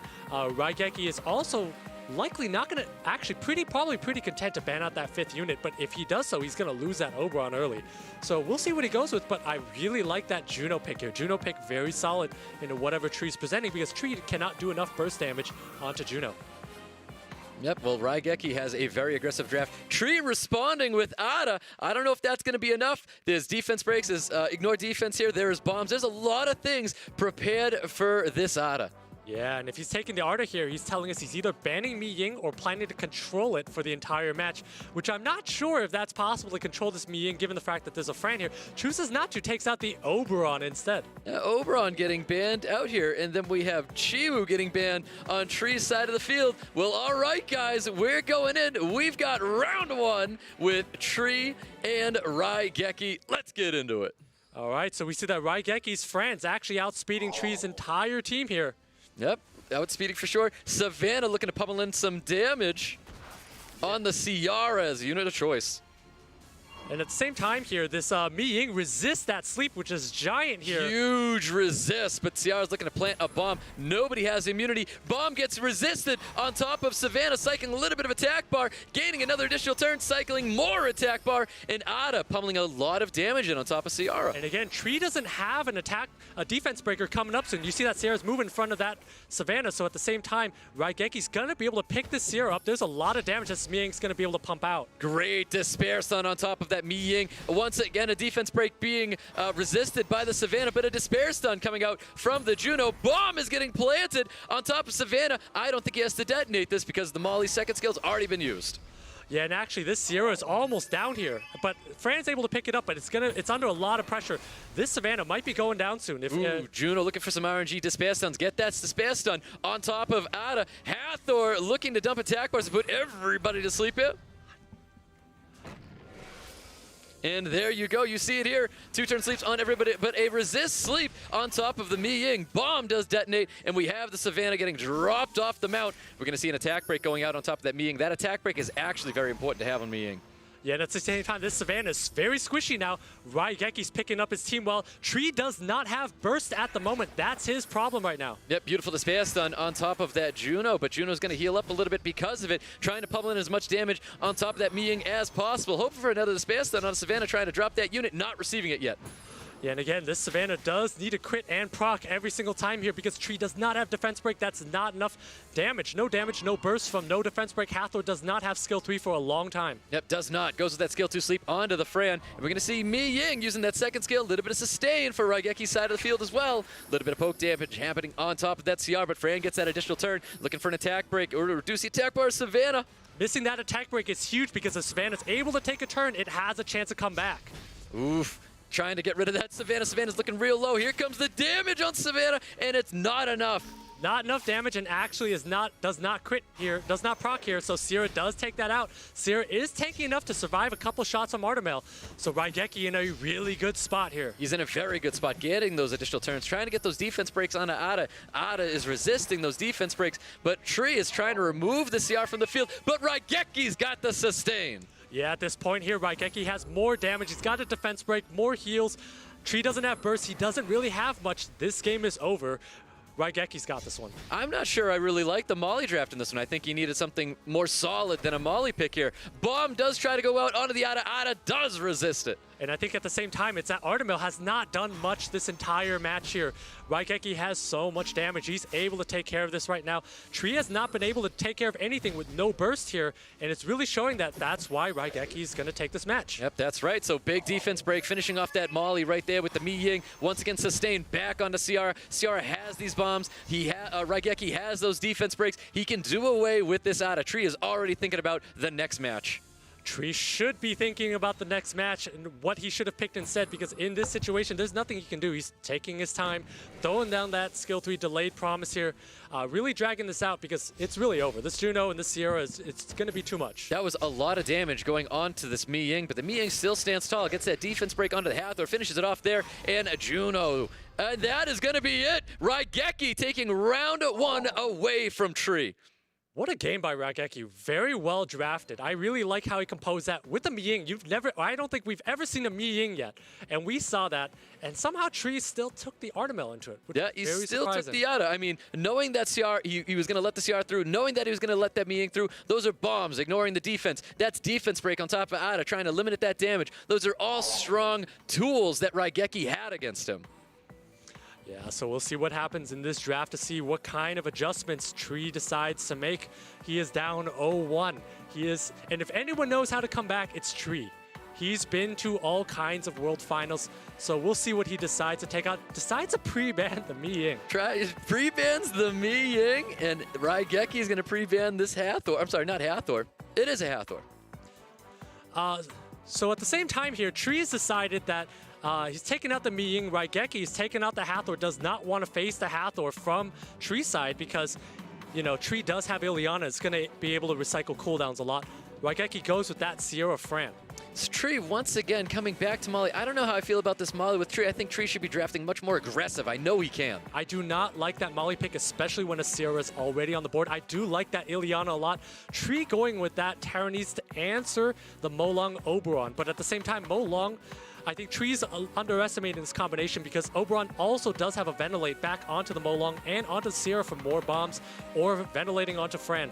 So there's a lot of auto attack damage. You're going to see some Fran too. So I think Tyrannese is a little bit weak here. Tree's going to need to do something to disrupt RAIGEKI's combo. Yep, I really like RAIGEKI's draft already. Tree bringing in that Triton, and that might be the unit he's looking for to disrupt the combo.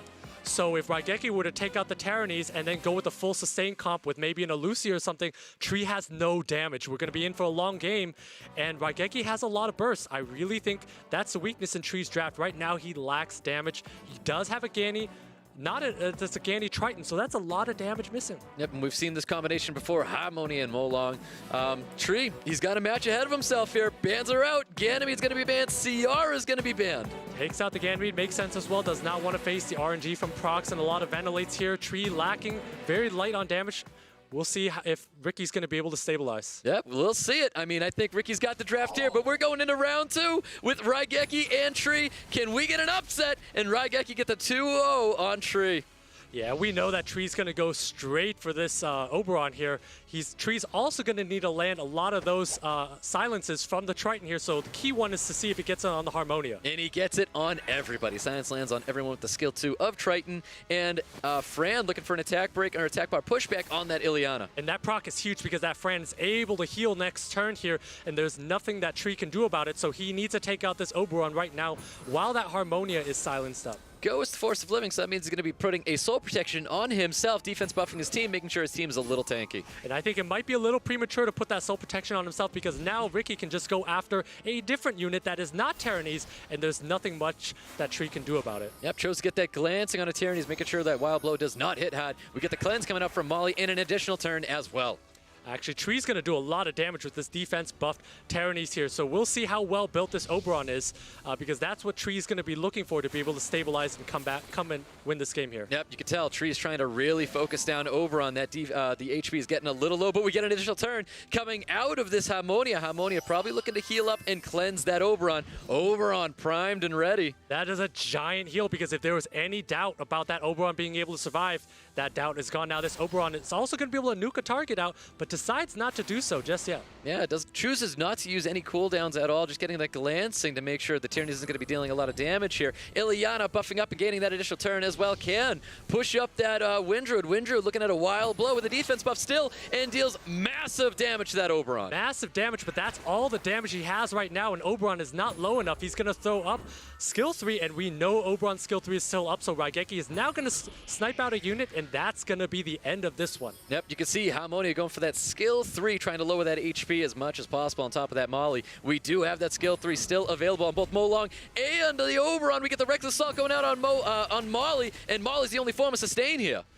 Yeah, and we see that again. He's trying to get glancing on the Oberon, trying to make sure that he can survive the Oberon, but we're going to see a ton of damage going on to this Molly. Yep, that is correct. I mean, he has all the skills that he needs. He needs a stun here coming from this Windruid. Can he keep the Oberon back? I mean, that's a big proc there. Sets him up, gives him another chance to get that stun. Does not get it. Oh, does not. We're going to see a huge third skill coming out of this Oberon. Is it going to remove the Molly or not? Who is his unit of choice? Chooses to ventilate back onto the Molong. RAIGEKI being very patient here, but at the same time, I think maybe not taking into account that Triton does have silence, but did not get silence on Fran, so lucky for him, at the same time, Tree's looking to pump more damage from this Tyrannese onto Oberon. Yep, that's right. So we have a skill 2 coming out of Ileana. Maybe pushing up that Triton. No, pushing up itself to get those shield and immunity up. Because he wants to protect Molly and wants to survive again. I think Ricky really should have taken out that Molly. Was afraid of glancing, but I think really should have done it because now he needs to survive. And while Harmonia does have skills up, at the same time, as the game goes on, Oberon's going to take more damage. Yep, that's right. So he does get the cleanse onto the Oberon. Oberon taking another Wild Blow coming from that Wind Druid. Ileana boosting up the Wind Druid here, and Tree still trying to pummel in what damage that he can. Yeah, and as time goes on, this is going to hurt. This is going to be a lot of damage onto Oberon. Fran does heal for a lot.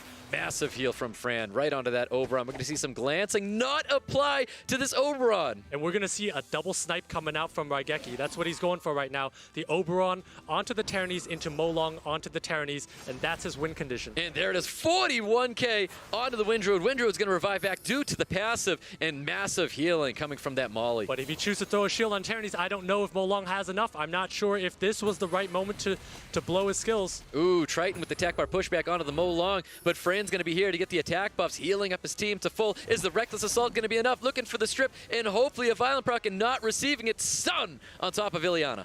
Interesting choice there. I would have thought that he could use Molong's Reckless Assault and then reventilate that. Chooses not to do so. So at the same time, Tree knows to just give himself soul protection. And again, we're going to be reset but that Oberon is a sitting target right now. It really is. You can see every time this Molly gains a turn, all the HP is going up on his entire team. Getting a nice attack bar pushback on the Ileana. We're going to see a third skill coming out from Harmonia. And I would like to see this Molong go after Ileana, or even whittle down some health on the Molly and kill the Molly. Something is going to be dropping right now. And there you have it. He goes right after that Ileana, removing Ileana from the field, looking very good for RAIGEKI right now.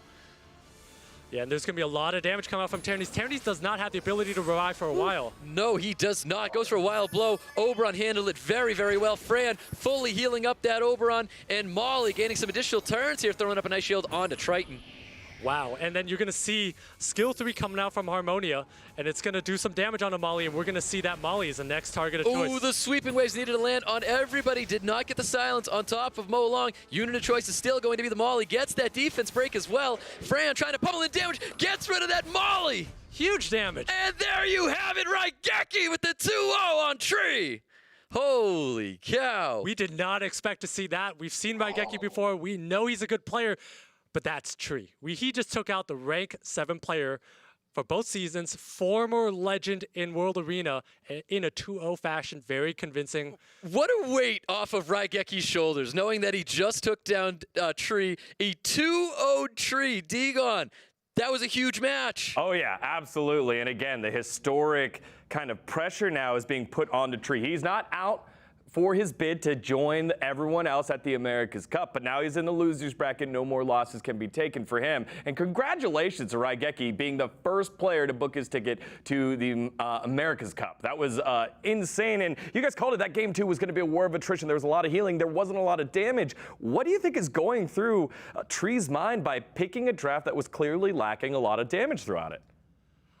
I can't explain that, to be honest. I thought he was maybe trying to survive a lot of the nukes from RAIGEKI's side. You see the Oberon, you see the Mo Long, so he's thinking he can pick up on that and survive. But at the same time, you recognize that RAIGEKI has healing of his own and has that ventilate from the Oberon. There's a lot of versatility and damage there. I really think Tree should have gone with a little bit more damage to be able to combat that, because there was not enough threat going on to any of RAIGEKI's units. There's a lot of players out there right now playing the Molly and Terranese combination. I think RAIGEKI is well versed with it. I think there might have been some opportunities where RAIGEKI should have taken those chances to remove units when he could.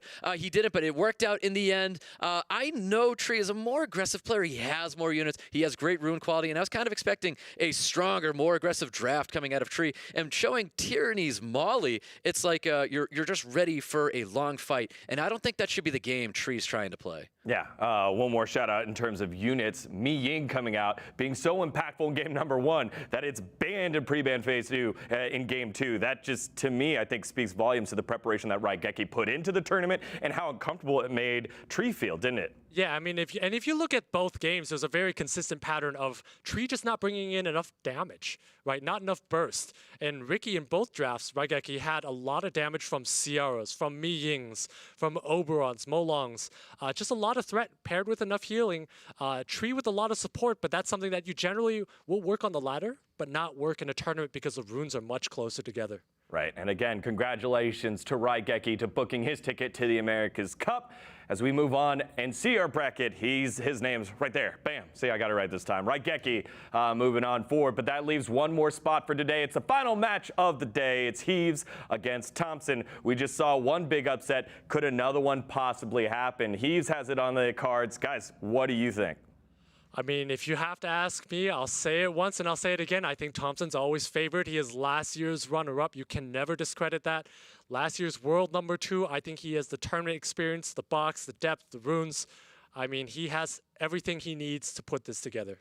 Yep, I definitely think so as well. Thompson, super strong player. The one question here is, did HEVES do his homework? Is he prepared for Thompson? Does he know what he's going to be drafting here? We're going to be finding out today. Right, and we know that matchup specifically went a little bit differently because FALLPANDA felt like he didn't do his homework. The Gianna band came in against HEVES, who doesn't use that unit, and so it felt like a little bit more out of HEVES, and it felt like, yes, HEVES won, but maybe it's a little bit more that FALLPANDA lost, whereas against Thompson, we saw Thompson get pushed to the brink and require RNG. I mean, we would definitely say that HEVES had a pretty free walk in the first round. I mean, 2-0 easily. Opponent taking Ragdoll into an already laid down Tianlang. versus Thompson really had to fight his way through it and actually needed a couple of procs in those matches where he won. Was able to get the win because his rune quality was there. He got the procs. But I still like Thompson in this matchup versus HEVES. I still like Thompson as well versus HEVES. I think HEVES showed that he prepared himself in his match. And then Thompson, of course, having a very, very tough match up against FAINTMEMORY. But Thompson ended up coming out on top on this one. So I think we have a great match ahead of us. We'll see if he prepared himself enough. Absolutely. And I think this is going to be so cool here for HEVES because if he did prepare as much as we thought he did against Panda, I assume that he also thought that he was going to win that first game and probably did the same type of preparation that he's doing against Thompson. And we'll get to find out right now the final match of the day to book their ticket to the America's Cup on the line for HEVES and Thompson. Guys, take it away. That's right. You heard it, guys. It's the final match today. We've got Thompson. We've got HEVES. Extremely excited. This is going to be wrapping up today. Thompson and HEVES. Mally versus Say Swag again. Time and time again, you see these two guilds do battle. This is no different here. We'll see where HEVES' head is at with the pre-ban. I think Thompson's going to take out that Tian Lang just because that is a very strong monster that Thompson doesn't have and doesn't want to play against. Oh, there's the Tian Lang getting pre-banned by Thompson. Neftis getting pre-banned by HEVES. Interesting choice to take that Neftis out, knowing that he's probably going to need to rely on immunity here. And takes out the Neftis. I would have thought I would see a Gianna pre-ban first because Gianna's generally more oppressive, but doesn't matter here. Either or, these are going to be alternating pre-bans. Thompson is probably going to take a Sierra first, flashing the Banana Nan for fun, but might be as Hathor as well.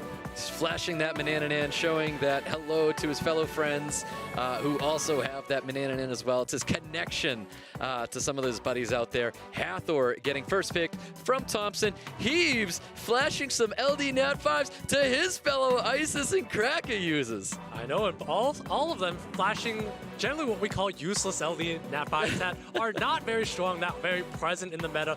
Friendly flash of LD Nat 5s, just a friendly game here. Thompson lays down some more serious monsters that are more powerful here. Takes that Sierra and the Gianna. Yep, so there's the Sierra, there's the Gianna. We've seen this combination with Hathor before. Thompson drafts this a bunch. HEVES with his first picks there with the Chiwu into the Gani, and he's going to be responding to Ciara, Gianna, possibly with a Tetra. Maybe Thompson already sees this coming. Yeah, and at the same time, I actually really do like that Gianna pick here at this spot here because that strip threatens a lot of high speed. Sierra is a speed lead. HEVES going with what we see on the ladder a lot, that Okeanos, that Savannah, and we're going to see Thompson needs to be able to address this right now because that's a lot of threat coming at a high speed.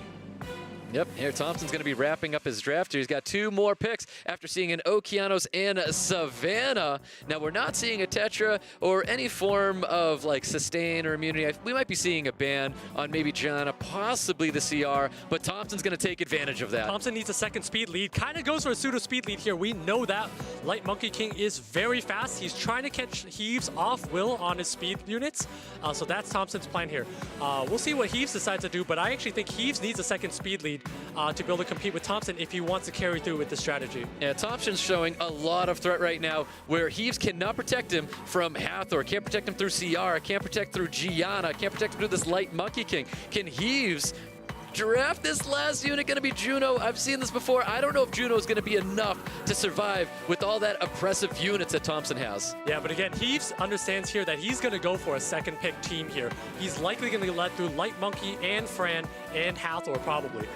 Or takes out the Hathor, but Light Monkey and Fran are through. We're going to see a turn 2 comp, but Thompson has double bomb off the bat. That's right. So speed lead for Thompson, accuracy lead for HEVES. Here we go, guys. We got our first match between Thompson and HEVES. Mally versus Malicious. Malicious versus Say Swag again. We have our first round. Here we go, guys. And HEVES does not believe in runes at all. It's going to get punished. This is exactly what Thompson builds for. He's going to get punished. Did not do his homework clearly. Can't believe HEVES didn't bring any immunity into this comp here. Might have been smart with the Gianna, but that Light Monkey King really took advantage of it here. And Fran's going to be buffing up with immunity and attack buffs for Thompson's side of the field. And I think Thompson here still needs to decide what he wants to take out. Likely going to go after Savannah here, take this unit out, and then disrupt the Gani-Oki combo. But HEVES, no will runes off the bat, does not deserve this win.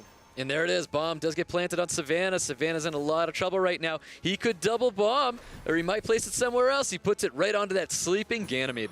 And look at these auto attacks doing so much damage. 1600, 2300. That's a lot of damage that this Savannah's taken without even being bombed yet. And there it is. Bomb still sits on top of Savannah. He doesn't even have to play with this unit anymore. It's got no attack bar. It's got nothing. I mean, he doesn't even need to play the game anymore at this point. It's over.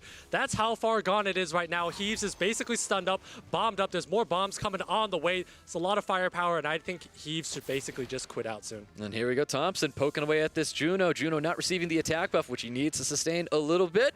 Doesn't get it. Bomb does get planted on the sleeping Okeanos as well. Thompson just really putting Heves on the back foot. Massive damage coming from that bomb on top of Ganymede. Probably going to see a little bit of poke damage, maybe even a stun onto that Ganymede with the first kill. Goes for all or nothing, hoping for a stun. He gets that stun onto Juno and Ganymede. He should lay another bomb down. We don't see that bomb land, but at the same time, he's got a detonate button that basically finishes this match. Doesn't even need it at this point. Yep, chooses not to do it. Goes with the first skill onto Savannah. Juno looking for a despair stun on anybody. Receives that stun onto the light Monkey King. Gianna cycling a little bit of attack bar, hitting that Ganymede. Ganymede looking really low right now. And Thompson going for the cleanse onto that light Monkey King. Yeah, at the same time, this Savannah's gone here. That Ganny Oki lockdown is not going to come. That Ganny did not proc. Looks very, very difficult for Heves here. Yep, that is correct. Bomb is going out onto the Ganymede, not looking good. There's no way Juno can solo there, and Thompson is going to be taking round one away from Heves. What a light monkey. That light monkey rushing in front of Heves' entire lineup. And again, Heves, I don't know what happened to the Will Runes, if they were not farmed, if they were forgotten on the units, but they weren't there. And that was basically it. Right? I think Thompson did his homework on that one. He had that light monkey prepared. Heves came in fully unwilled. There's just nothing you could say about it. Thompson had the match from the beginning.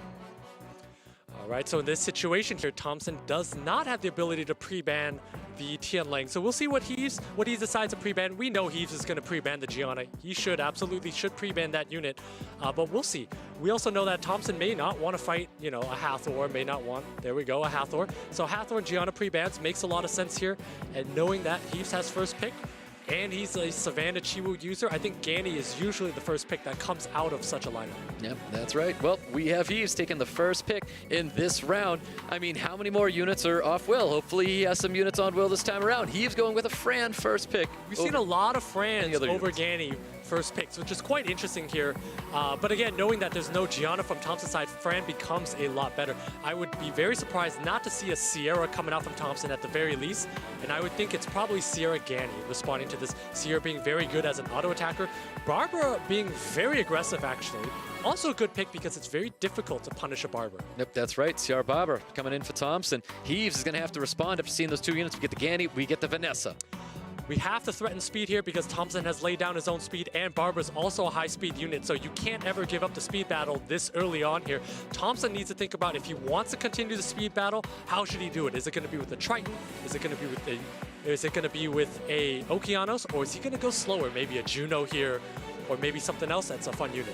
Yep, well, Thompson's got to respond soon. Vanessa Ganny being drafted. Thompson bringing in two more units. He's got Ada and Daphnis. Not sure about that Artemil, knowing that Tianling exists on the board. So Tianling is almost a force ban.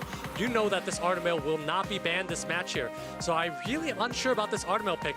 Do like that Tianling pick, and then that Vigor is also a very standard pick, gives defense break and also heals the team. And Tian Lang Vigor wrapping up Heves' draft. One more pick is going to say a lot to what Thompson's actually banning. At this point here, Thompson doesn't really have a lot of heals here and doesn't really have immunity to protect himself from any defense breaks, any other stuns coming up from Tian Lang potentially. So goes aggressive here with the Nephthys. So that signals to me a Fran ban, actually. Extremely aggressive, bringing in the Nephthys. I'm curious, once again, does he have the Will Runes? But there you have it. Fran is going to be banned out. Nephthys is going to be banned out again. Speed leads for both teams. I would imagine we would see this Barber taken first turn. Like Thompson's draft, once that Daphnis takes out Vanessa, this will be in Thompson's hands. Yep, well, here we go, guys. We've got round two. Heves. We have Thompson as well. Let's go.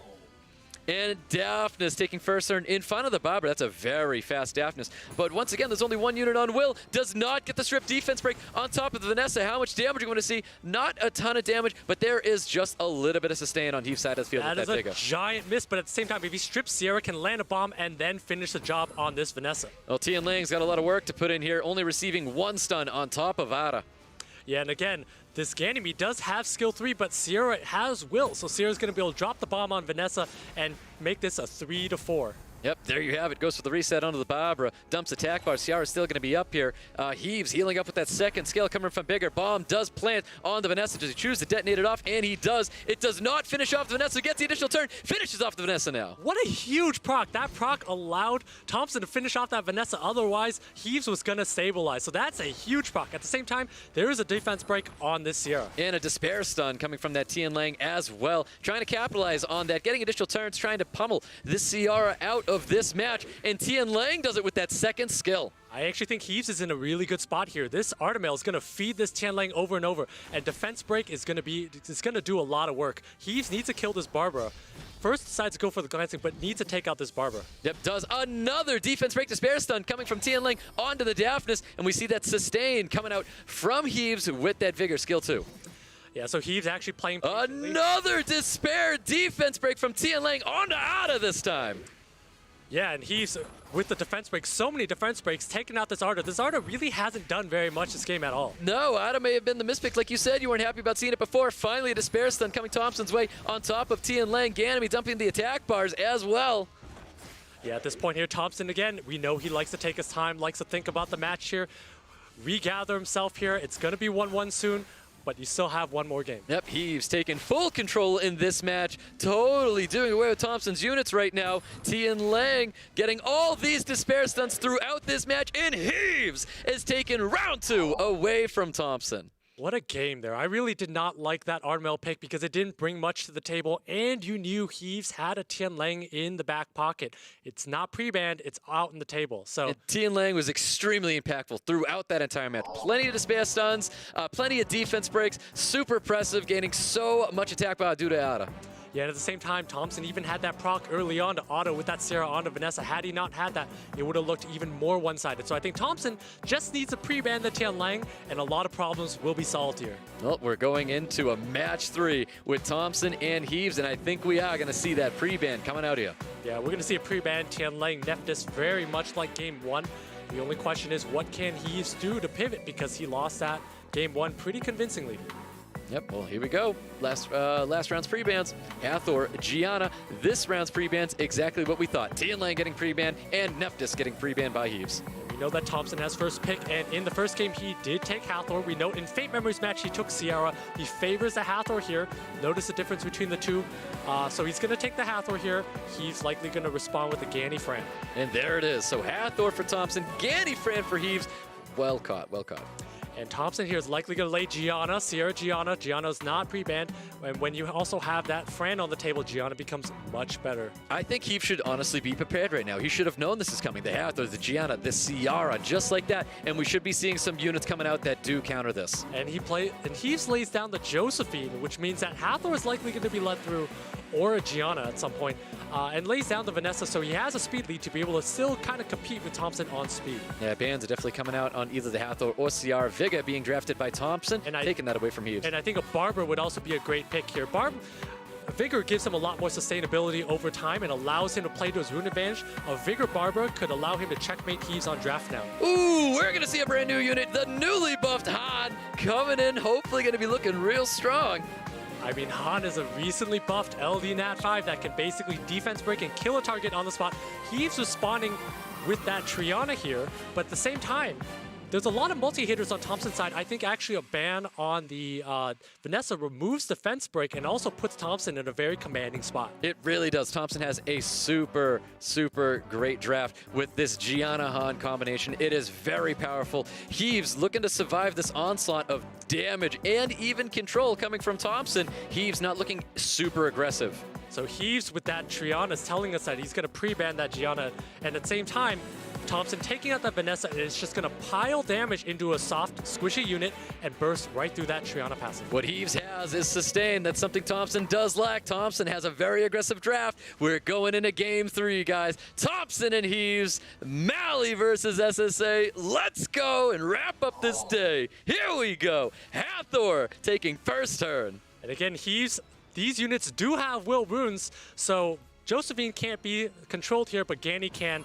Thompson should not waste it here. Decides to use skill 2. Interesting choice. Yep, putting the Fran to sleep, obviously proccing the passive of that Josephine. Josephine getting the provoke onto the Han.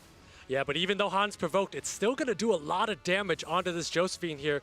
Thompson's thinking about if he wants to defense break this Josephine because Han's going to do a lot of damage. That's right, does go for that defense break onto the Josephine. Josephine with a nice return stun onto the Han, but a lot of damage that Josephine just received. And I think Thompson's just going to try to auto this Josephine down. It's going to lay a bomb likely on the...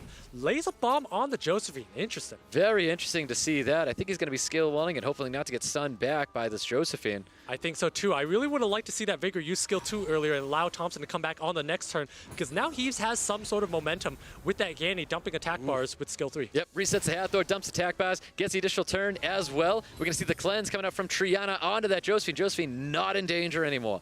Yeah, HEVES is actually stabilizing here. Fran does have its skills. It's going to be able to heal the team. Josephine does do a lot of damage. Thompson has not really done much with his skills, but he does have that Vigor, does have healing on his side. That is correct. So Thompson's going to continue pummeling into the Fran, I do believe. No, chooses his new target, going after the Ganymede, getting additional turns as well, cycling a little bit of attack bar. And I think we may see a Ventilate. No Ventilate, but a Glancing being applied to Han. He's saving his Ventilate for the Fran, but that's a very unfortunate proc by Ganymede, getting out of immunity, but doesn't matter. There's a Fran with immunity and then a Ventilate onto the Fran next. Exactly. So Glancing sitting on top of Han right now. Han needed to have that Glancing because if he doesn't crit, he's not going to be able to cycle back. Yeah, and again, Han, when there's immunity on the other side, does not do as much because it's not able to defense break. But it was still able to cycle. It was still able to crit through that Glancing. Damage is getting pummeled into the Fran, trying to remove this Fran from the field. No additional turns coming out of that half the CR. Not enough damage for that. Ganny has taken enough turns and procced enough that does have skill 3 up again. That's a lot of momentum on HEVES side, and again, Fran almost at full health. Yep, that's right. More stuns coming from that Josephine onto the Han, trying to keep that damage at bay. And again, Thompson needs to find a few procs on this Vigor. That Han is in a lot of trouble. He does need healing to keep it up. He's thinking about which target to go for. Does he want to defense break the Triana for luck or go after the Fran? Yeah, he went right after that Fran. He's trying to do as much damage as possible. I mean, CR still has that bomb coming up here, and there's only one place to put it. Yeah, Thompson actually looks like he's in a rough spot because at some point this Han's going to go down soon. Sierra's actually not doing enough damage through its auto attacks. No, it is not. Fran's going to be sustaining up here, bringing that immunity attack buff back. He gets additional turn and may cleanse here, but Triana has skills up anyways. Yeah, and he's just playing a game of being able to stabilize here, take out a unit, slowly wear down Thompson's team. Ooh, and there it is. Josephine, the big skill 2, dropping that Han. Looking very good for HEVES right now. HEVES looking pretty steady, just needs to take out another unit. However, at the same time, there's a lot of turns that Thompson's going to be able to take. The Sierra needs to whittle down this Fran. Yep, really does. And there's that first kill coming back onto the Fran, cycling a little bit of attack bar, and the sustain that we talked about with HEVES before. HEVES has that sustain to outlast Thompson. Thompson needs to take advantage of these windows and remove units. Lots of sustain from HEVES, and Thompson a little unlucky, not getting any procs on Sierra at all. That's a lot of damage that would come from Sierra's auto attacks. There is a skill 3 coming from that Hathor soon. Yep, there is. Goes for a skill 2. Doesn't sleep the Triana, but does get the strip off. It would have procced the passive of that Josephine. Yeah, that's a good bit of chip damage going on to the Sierra. No stun coming from Josephine. More glancing's probably going to be applied. Chooses to apply the glancing to that Hathor. We're going to see a third skill, possibly. Yeah, and if Vigor doesn't proc here, I actually think Thompson is in a lot of trouble because he does not have healing for this Sierra. Yeah, went for skill 3, does not gain the additional turn, gets an attack break onto the Sierra. Third skill is going to be happening right now, but it's going to get the shields up because of the passive of Josephine.